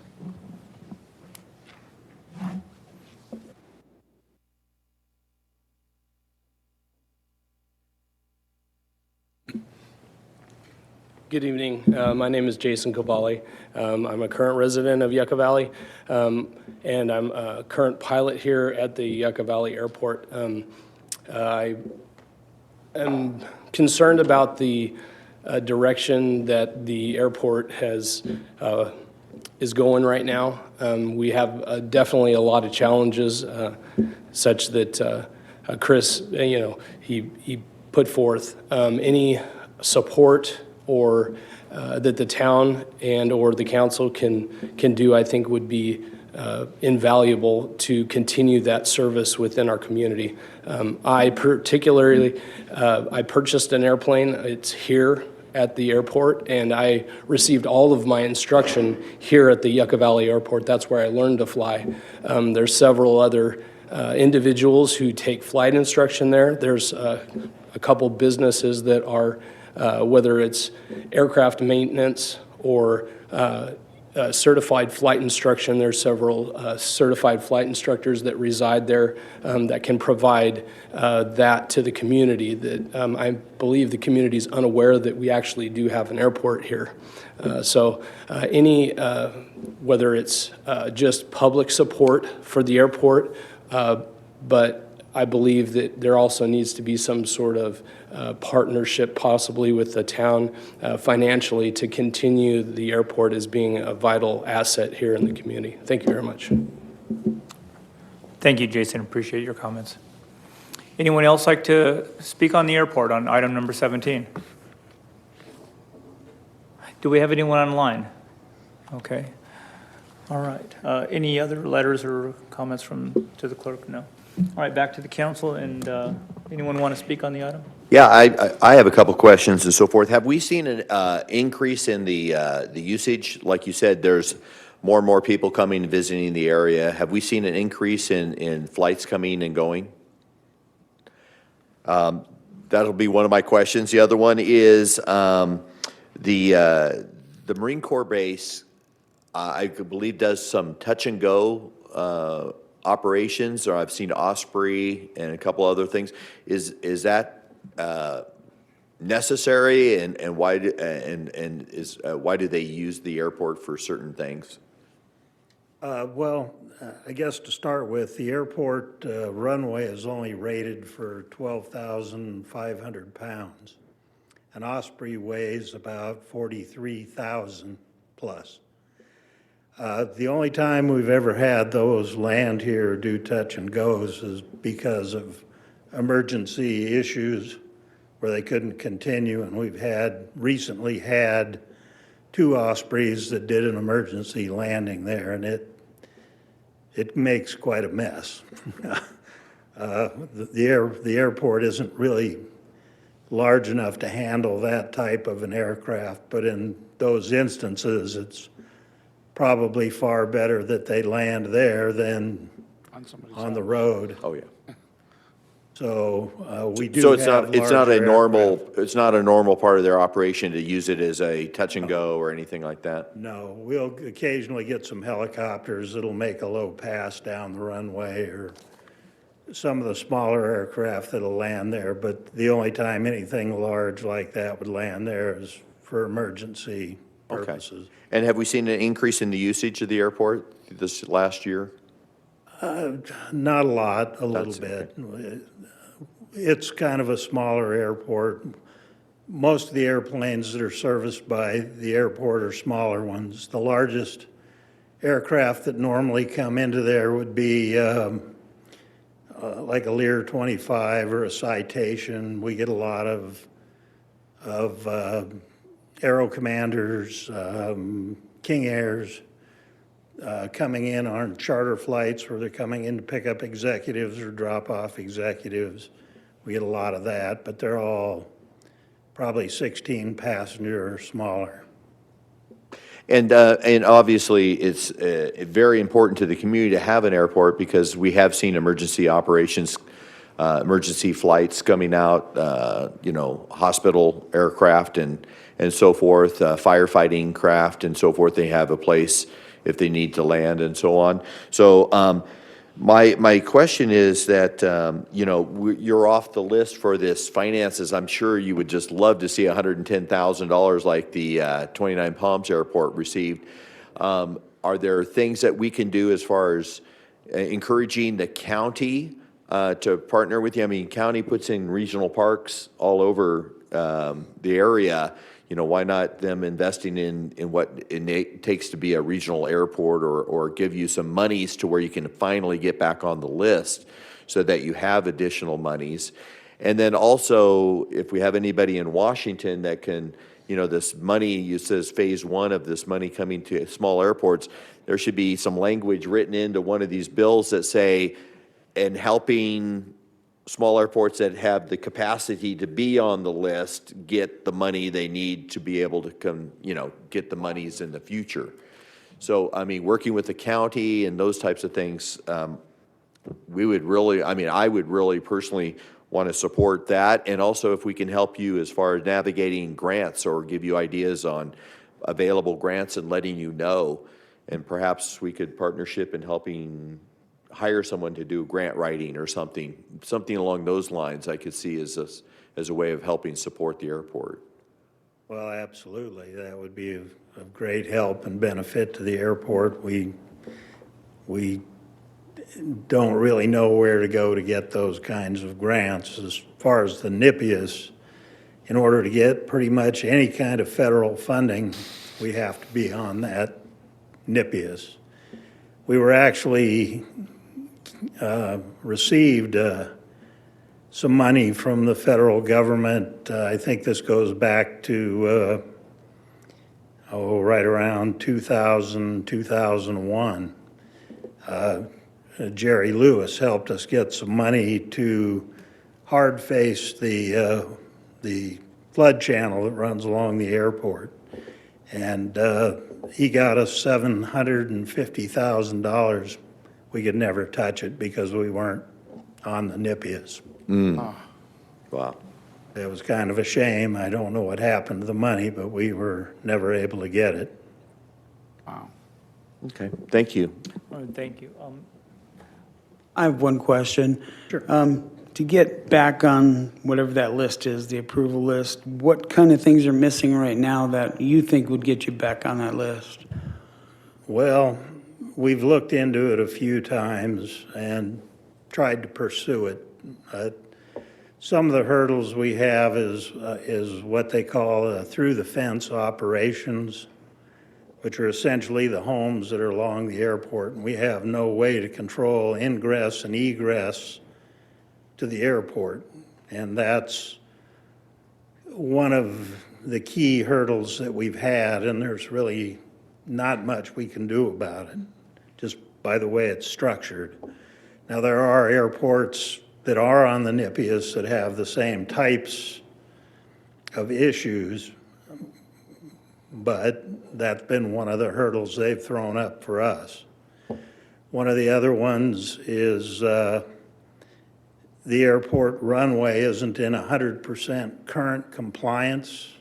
There are some airspace issues that were in compliant, but due to rule changes, they're now not in compliance. And to bring it up to current compliance would be very difficult.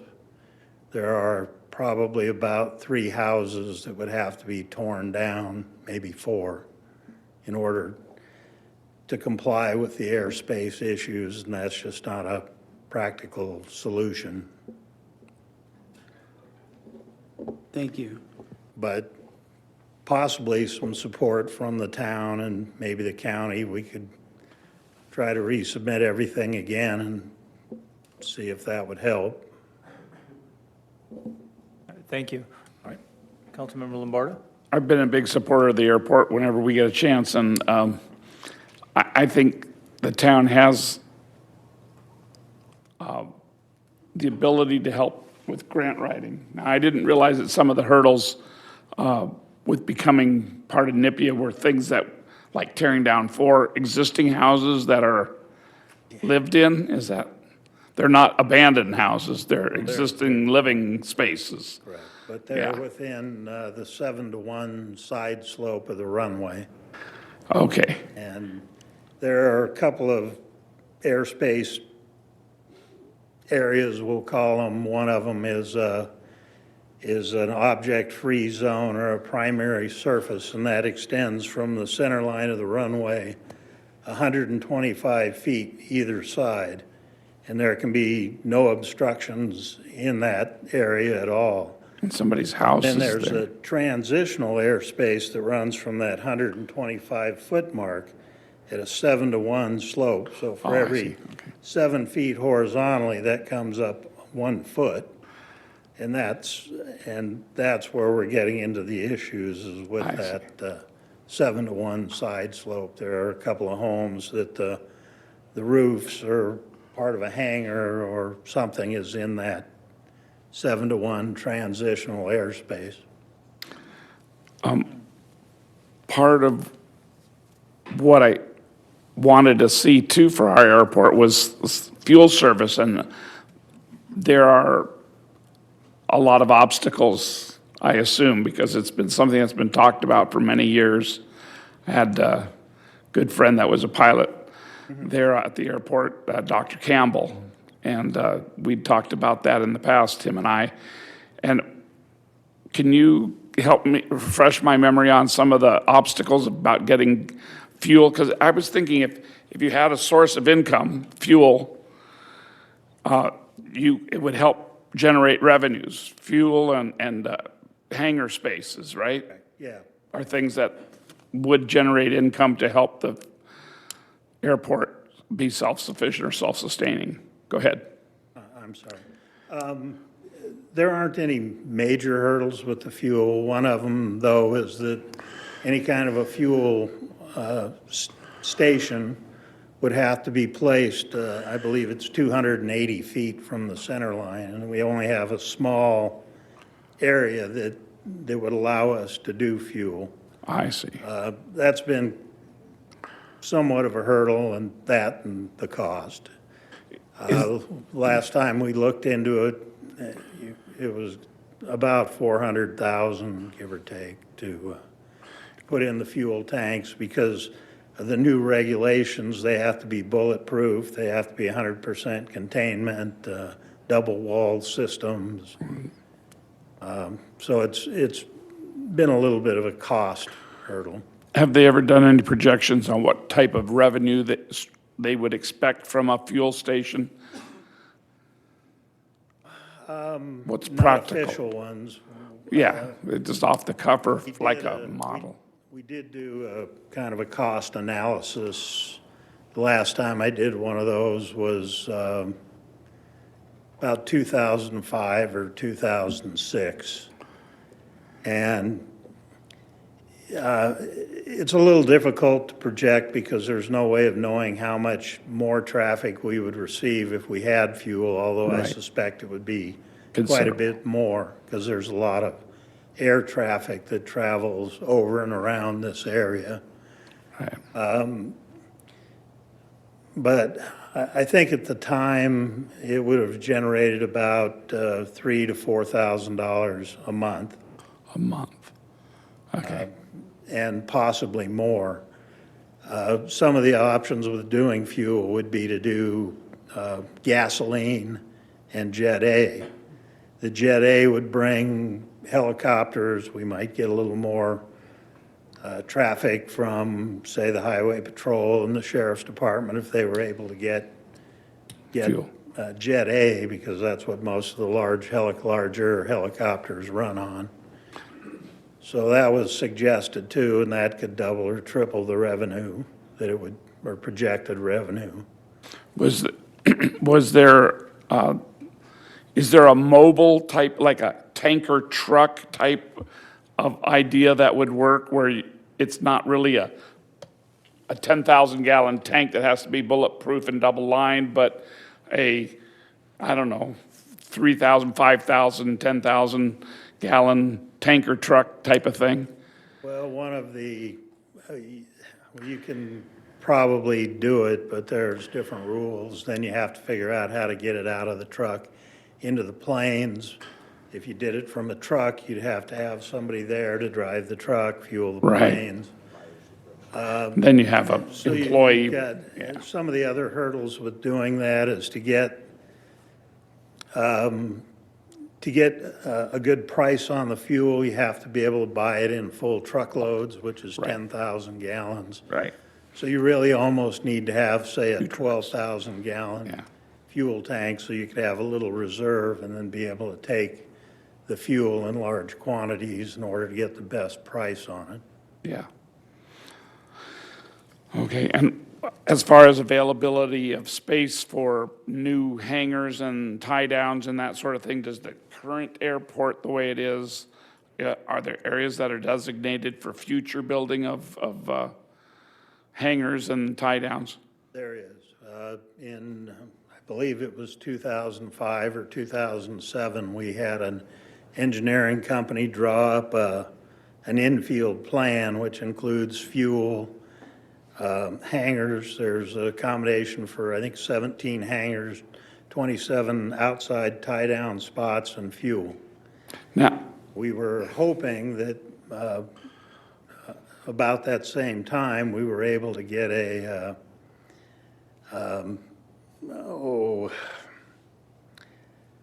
what would you call it, an assessment on the parcels within the district to help fund some of these projects, and it didn't quite turn out the way we'd hoped. I see. Based on everyone paying the assessments, it would have generated about $110,000 a year. Unfortunately, some of the parcel owners chose not to pay it, so it's only generated about, give or take, $55,000 a year in income for the airport, which isn't quite enough to fund some of these projects. And we are eligible to get low interest loans from Caltrans Aeronautics to help fund some of these projects, but even with the projects funded, they're not providing, or you don't anticipate they'd provide enough revenue to maintain it into the future? well, we would still have to come up with the funds to pay the loans back, which, would be doubtful or questionable. well, I would feel uncomfortable. Sure. I mean, we could probably do it, but it would be a very scant margin. And if something went wrong or somebody didn't pay an assessment, then Yeah, that's, you got to worry about that. trying not to create more problems, so to speak. Right. And it's difficult to do a master plan type of idea where you have design, like you say, you had somebody draw up an idea for tie downs, hangars, and fuel. It's not possible to build that idea in phases where you put the income generating parts in first? Well, there was always some debate on what those might be. I felt like the fuel should be Heck yeah. first. And that's probably what we would do if it came to fruition, that we were actually going to be able to start any of these projects. I would think the fuel would be first. There's 2 rows of hangars, maybe do the hangars in 2 or 3 phases. But that could be done, sure. Yeah. I think that, as mentioned, the town may have the opportunity, and we just have to, kind of work out how that happens, but we have been successful in grant writing for some of the things that the town knows about, and we have resources, I think, that could be useful in that direction. Obviously, when you have all volunteers, it's hard to designate a person to sit down and spend the time and have the expertise in the area of writing for grants, and maybe that would help. But it seems that we need to need to see a plan to try to become part of this national integrated airport system, so that a lot more funding is available. Maybe we can help through the political process by finding representation in Washington or in the state that can help us get a pathway to money that will help you become part of that. And maybe that's someplace we can look.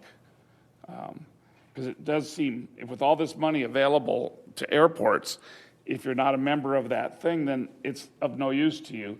And maybe what we ought to see if we can get that language included, like you were saying, to make money available to help you become part of the membership that will get you on the track to do that.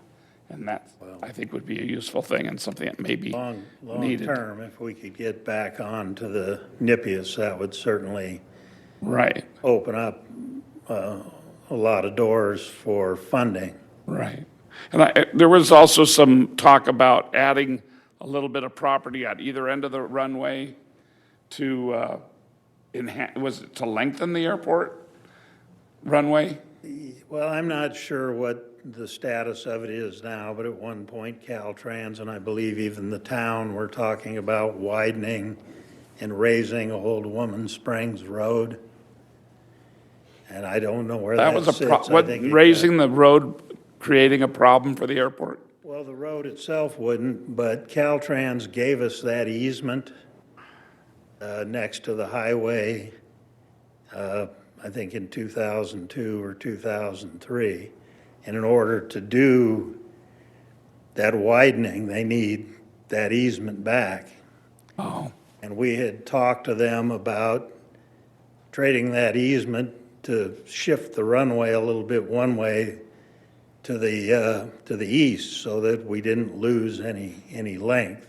Mm-hmm. But it turned out that when Caltrans Aeronautics got involved in that, in order to do anything like that, it would require the airport to be brought up to current standards.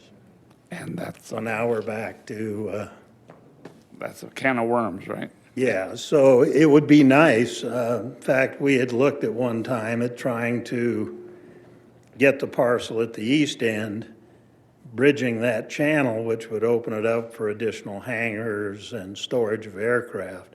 Right now, we're kind of limited because most of the property that the airport has or has available is all too close to part of the runway where it's too close, and we just have a limited amount of property near the center of the field that any development can be done. That's not creating additional airspace issues. Well, it is a interesting problem, and I think we still need to stay engaged to find out how we can be of service and how we can work together, because it is a valuable community asset to have an airport. And I think it's important for our infrastructure and our safety in the future. Can I ask one question also?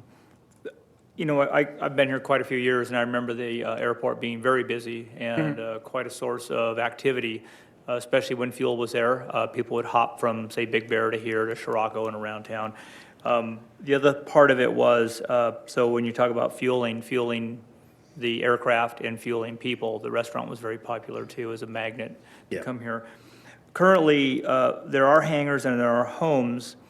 How many hangars would you estimate, or do you know, are at the airport currently? I don't know the exact number, but there's roughly 30, maybe a few more than that. And the ones that are homes on the airstrip that have hangars also, are they primarily owned by aviators also that use those hangars for that purpose? Or have they transitioned to something else? Primarily, they are owned by aircraft owners. However, we have 2 properties on the airport that are currently Airbnbs.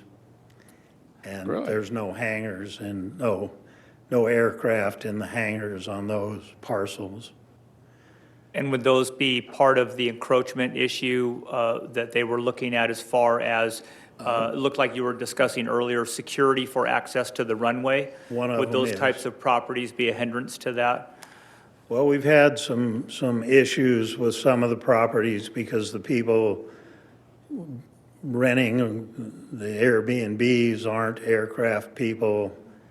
And we've had some issues. Well, one time, a few people went out to look down the runway, and there's the first Airbnb that was allowed there. They were having a yoga class on the taxiway. Oh, That's So, a yeah, problem. it can be Wow. a bit of a challenge. Yeah. The airport talked with the people running it, and they did lock it up. But that's been an ongoing problem because a lot of these people aren't airport people and have no knowledge of the function of an airport, or even know that they should be careful that an airplane could come around the corner. Yeah, right, Absolutely. Or they're doing aerobics on the taxiway.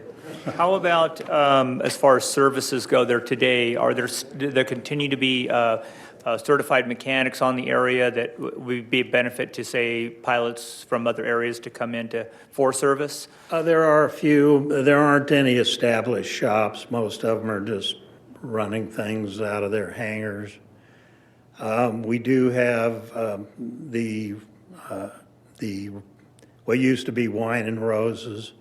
The folks that bought that are interested in turning that back into a restaurant. I guess they're working towards that now.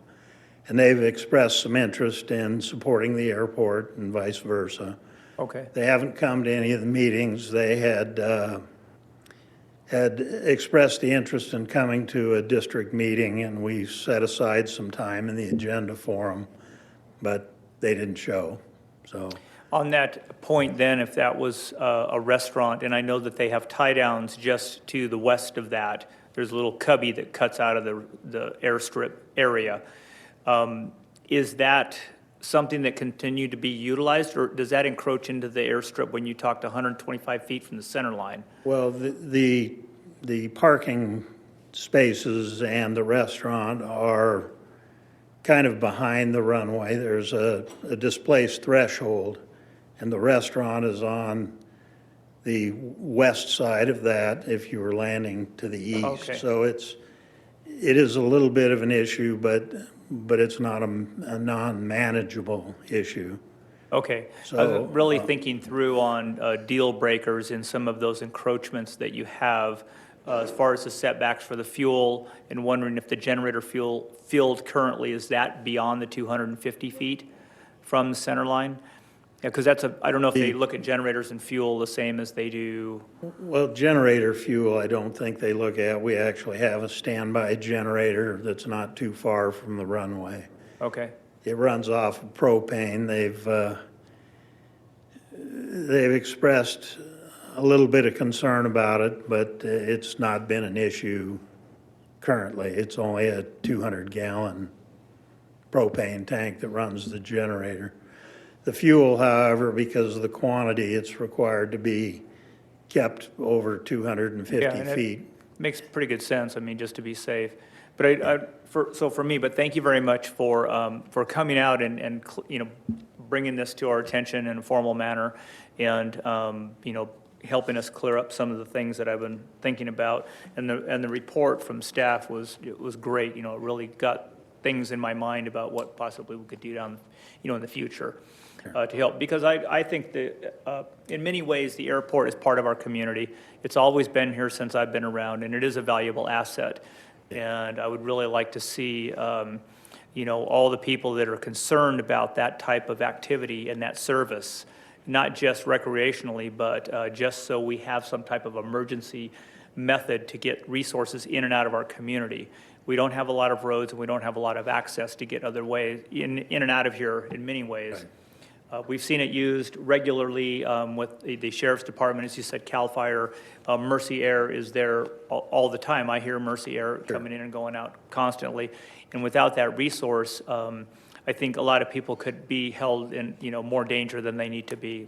We need to keep those resources in town close by. Staff had mentioned that spot was identified logistically as being the best spot in this area, and I believe that is still a fact. That is the heart of the town, the busiest area. It wouldn't make much sense to move it out, because then products and people or whatever need to be moved to that new remote location. So for me, I'm all in favor of looking at ideas and trying to find ways to create a sustainable model for the operation of the airport. Any other council members have any comments or thoughts? I just thank you very, very much for taking your time and coming out here tonight. Thank you and all. Continue the discussions.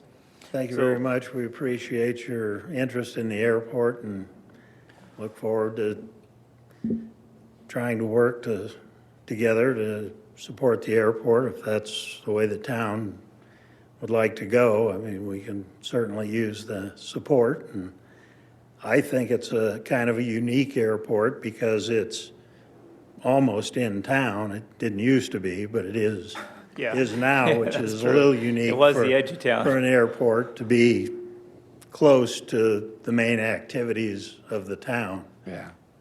But, Yeah, it's our thank Yucca you Valley again. Airport, that's what it's called, and, so it is part of our town. And thanks again, Right, very much, thank you. all of you, for showing up and taking the time. That's a receive and file? Yeah, that would be item? fine, Mayor. I think from what we heard this evening, most of the efforts moving forward would require limited staff time at this point, so we should be able to move those forward either through our Office of Emergency Service type activities or something along those lines. And then should it get to the point where there's a substantial commitment of town resources, and we'd come back to you with what that might look like. But at this point, we don't anticipate that.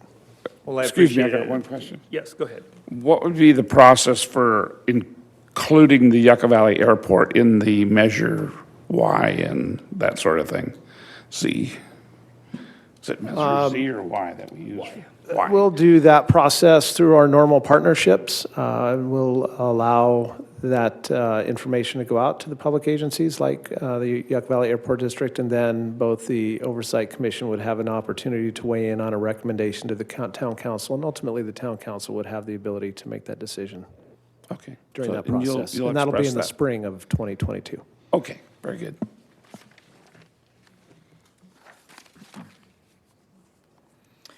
All right, so we're going to move on to future agenda items. Any council members have any future agenda items? I see none, so I'm going to move forward.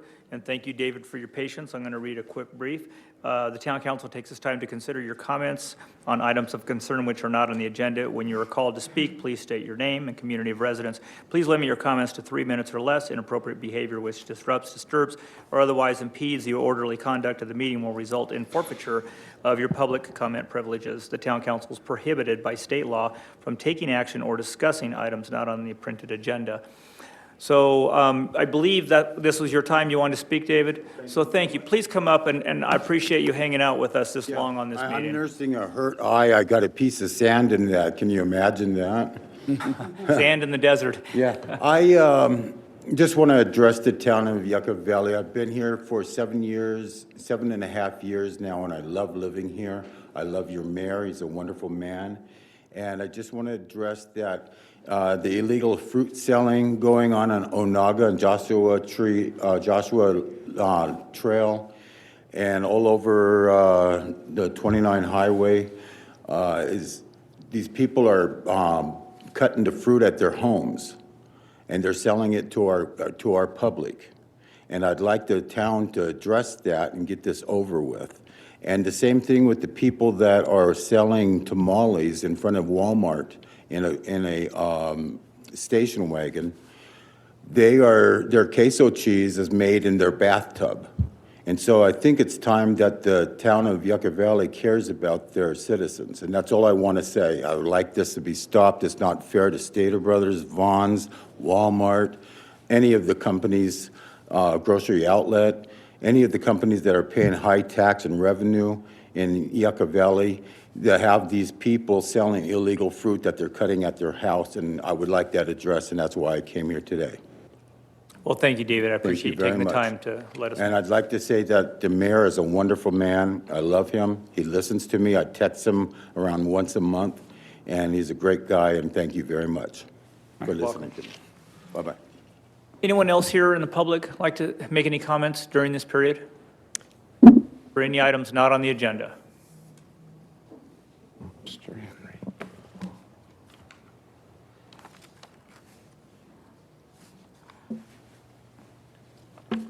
Evening, Pro Tem, members of council, staff. First of all, I'd like to thank you, wish you all a Merry Christmas and a Happy New Year's. Hopefully everybody's safe with their holiday season. My name is Charles McHenry. I'm here from Yucca Valley, and I want to address something with regards to short-term vacation rentals. I know we've revamped the ordinance lately, but I was wondering if anybody took in consideration the effects that SB 9 is going to have on the town, which is one of those laws in the state of California that one of the wise politicians from either Los Angeles or San Francisco decided to make land more affordable, while allow a property owner, regardless of the town statutes with zoning, to subdivide his property under certain conditions, and on a second lot, put in 2 additional ADUs, which will no longer exist. Now, if this is the case, even though we've revamped our town ordinances to kind of mitigate some of the stuff with the short-term vacation rentals, if this lot that does not previously exist, now can exist in the future, in the near future. If he puts 2 units on here, is he going to be with the old landowner still be able to open up a short-term vacation rental, and would he be able to operate both under one permit, which is a possibility in the future with the new plans? So I'd hopefully, the town will look into this sometime in the future to see what kind of effect this kind of a bill can have on us. And also, I was reading in the High Desert Star at e-edition last week, and there's, I guess, a proposed development for 14 short-term vacation rentals on 93 acres. Well, the land is pretty good. You look at 6 acres basically for each unit. But if this land is come forward as a development for short-term vacation rentals, strictly up front, and this is in a residential area, it seems to me this would be more of a commercial rather than residential endeavor, which case it kind of creates sort of a conflict, because then if we start doing this in the future, will we actually still have any land within the town limits that we consider to be residential and not commercial? Depending on how you want to look at that aspect. So like I said, it's just one of those things I was kind of looking at and thinking about, and just thought I'd bring up before it got out of hand, because I know some of my neighbors, I talked to one of them today, and their short-term vacation rental was like, my gosh, we got to get rid of them all. Well, I don't want to go down that road either, because it is good for the town for the time being, but what I'm afraid of is if we depend on it too much for the town, what happens down the road when it comes time to pay the piper? Because we all remember what happened in roughly 2005, 2006, when the housing in this area all of a sudden dropped, kind of unexpectedly. And I'm afraid when the time comes with short-term vacation rentals, sometime in the future, this bubble's going to burst. And hopefully we'll be prepared for it when it does. Thank you. Thank you, Charles, for your comments. Anyone else like to make any public comments? Any items not on the agenda? No? Do we have anyone on the line? No? All right, thank you. So staff reports. Lieutenant, welcome this evening. Anything for the council or the public this evening? Well, good evening, Mayor Pro Tem and Council. Just like to wish everyone a Merry Christmas and a Happy New Year. Just remind everyone out there to enjoy themselves, but don't overindulge. If you're going to drink, please don't drive. Designate a driver, be safe, and call us if you need us. We'll be around. Okay. You always are. Thank you. Thank you. Thank you. Deborah or Armando, anything this evening? Just happy holidays, everybody stay safe and healthy. Thank you. Okay. Shane, you have anything this evening? Just a couple of things, Mayor and Council. Next public outreach meeting for the Little League and Onago Trail widening projects is set for January 31st. We're sending out notices to property owners as well as the other typical public outreach process that we do. Again, that's January 31st here in the community center. Caltrans staff has indicated to the town that they don't anticipate a whole lot of paving in January due to temperatures. Staff will be confirming that, and then the town manager requested staff to make sure that we communicate with Caltrans when they do start construction in the west end of town. That's one way in and one way out, and to make sure that Caltrans addresses travel time so that we don't have 3-hour trips to the Palm Springs airport. So staff will be including that communication. The Measure Y crack seal project starts right after the first of the year, so you'll see the Measure Y signs up in different parts of the town as the contractor gets out and gets that work moving forward. A couple things are happening in the land development business. Aldi should be out grading and doing site prep down at the Rite Aid site, the Aldi grocery store, so that should be underway. And so they've been through a number of changes and a number of different schedules, but I heard a rumor inside the office today that that was underway. Number of projects coming up this early coming spring and summer. The Senior Center renovation project, North Park, our annual slurry seal, the Onaga Trail and Little League widening and sidewalk projects coming up.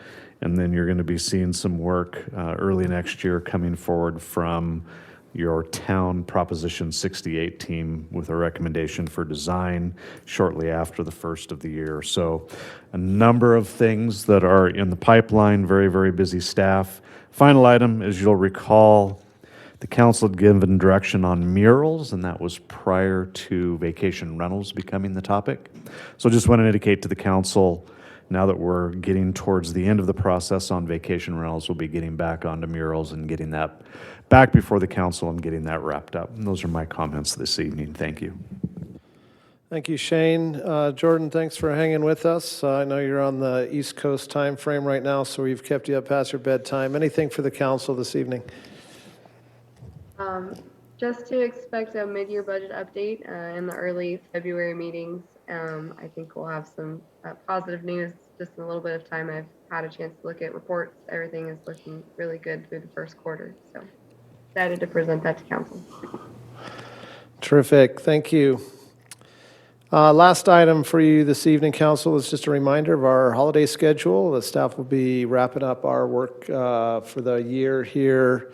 Aside from essential services, some of your other services that are provided to the residents will continue. Mostly administrative clerical staff will be out starting on Friday of this week through January 3rd. So many of us continue to check emails and phone messages during that time, so the work never stops, but it'll be a good break nonetheless. So thank you, and we wish you, council, a great holiday. Thank you very much. I appreciate all the work staff does and the briefings. And yeah, it's been a good year. You know, we have a lot to, I think, be thankful for. So bring it back to mayor and council. Let's start with Councilmember Abel. Well, first of all, happy holidays to everyone as well. I wanted to thank Mr. David Ward for coming tonight. He has spoken to me several times about the food handler or lack of a food handler license and so forth.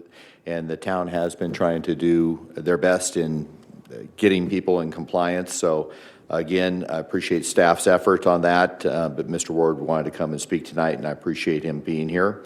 Wanted to let you know I went to a great holiday activity. I mean, our tree lighting was absolutely fantastic. I still have people telling me what a wonderful tree that is, and the location's fantastic. I think we've sort of spoiled everyone with the great location, so I don't think we can maybe choose a different location in the future and have the same great response, so we might be locked in. But it was a great event, and I was proud to be part of that, and Santa was right out of the movies. That was the best Santa I've ever seen at any event, and he was great. And he and the coffee person that was there serving coffee way after the event was over, they stayed until everyone was served and everyone got a chance to see Santa. So I wanted to thank staff that stayed late that night. The weather was perfect and our turnout was fantastic. So anyway, I also went to another great holiday event. The Desert Nest put on a holiday bazaar, which was well attended. A lot of people out there selling goods and so forth. It was a very festive event, and I thank the town for helping put that process forward. They put a lot of effort into it, and it was well received, and I enjoyed myself. The more holiday shopping we can do and get people locally spending money in our old town or at our other local businesses, the better. Just ordering online is convenient, but it doesn't replace the experience of shopping during the holidays and getting out there with all the people. It was wonderful. Jordan, welcome back to the firm. This is a warning for all our best employees. You can run, but you cannot hide. But Jordan, we are thrilled to have you back, and welcome back. And I appreciate your work and also all staff's work. And hopefully you get a few relaxing days with all your family and friends. Excellent, good words. Councilmember Droz. Probably the most recent holiday event I went to was the Christmas light parade, and that was really great. That went down Santa Fe Trail again, and there were a lot of children there, and a lot of candy throwing, and Santa was there. It was really great. A lot of classic cars. That was really fun. And I just want to wish everybody a very happy Christmas, Happy New Year, and welcome back, Jordan. I want to tell you one more time, and we'll see you next year. All right, great. And Councilmember Lombardo. Well, I have a few. I'm very grateful that the project at the library has turned out so nice, and the tree.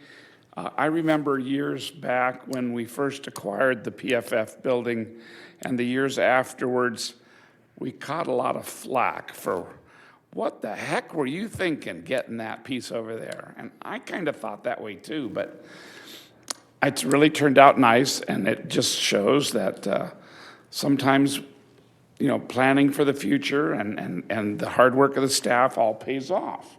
And it's really turned into a nice little spot, and the library turned out beautiful, and the tree now just seems to top it all off. Fits really well. And I want to report that I was on a little trip this last week, and I was in the Florida Keys, and in Key Largo they have a visitor center similar to ours, but ours is much classier. So I just wanted to say that even though we're a small town in the middle of the desert, we still, I think we've got a lot of the great people and the little amenities that make it quite a wonderful community. And just wishing everybody a Merry Christmas, Happy New Year, and thanks to the staff and my fellow council for such a great year. Thank you, everyone. Be safe. Great words, and yeah, happy holidays and Merry Christmas to you too. I just want to say thank you to the town of Yucca Valley for sticking with us and helping us navigate your community. It's not always easy. We'll get a few people that show up at our meetings throughout the year, but we are very understanding that it's a bigger community, and it actually blurs into the fringe too. You know, a lot of people in Joshua Tree, Pioneer Town, Landers, they all have an investment in Yucca Valley remotely. You know, they feel this is kind of their town when they talk about what's going on and where everything's happening. And so those everyone out there always helps tell us kind of what they want and what they'd like to see in our community, and it's not always easy. But staff listens to the council because we're listening to the public, and I think a lot of great things come forward, especially this year and many years before too. But I see things kind of accelerating. We get larger and more complex projects, and some of the projects are getting very complex. You'll see that we reach out all over, sometimes all over the country, to get the best people to help us get through these projects every year. And I'm very proud of last year, working with this council, working with the staff, working with the crews out there in their field and seeing what they're doing. 365 days a year, if there's an emergency, they're there. You know, we've got the road crews and the grounds crews and people fixing pools and doing all kinds of stuff. And I'm very thankful for that. That's why I love Yucca Valley. So I just wanted to kind of blurt that out there real quick. I'm really happy that Jordan came back. We find ourselves short-staffed a lot, like every other business out there. And when we have someone that comes back that is very valuable at what she does, it's great to see that team players are coming back. That's a good indication of the town itself and its health. And we have all these people that help beyond us. And one of them is Pastor Stephen Cook. He recently passed away.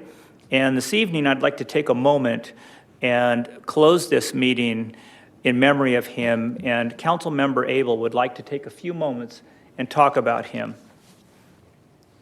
Thank you, Mayor Pro Tem. Pastor Steve Cook was called home by God. Steve, along with his wife Duffy, served the underserved members of this Morongo Basin by providing food, clothes, spiritual counseling, and unconditional love for over 30 years. The ministry known as the Way Station is located in Joshua Tree, and that vision carries on today. Pastor Cook served as our county, as a county chaplain. And at his celebration of life service, it was said that no one has served with more honor. Pastor Cook was also mentioned as someone who has made the biggest impact on the less fortunate of anyone else in this basin. So with the Mayor Pro Tem's, with his blessings, we're going to go ahead and close this meeting in memory of Pastor Cook. So one last comment, our council meeting for January 4th of 2022 has been canceled. Our next regular meeting for the Yucca Valley Town Council will be held on Tuesday, January 18th at 6 p.m. Be closing this in memory of Pastor Cook.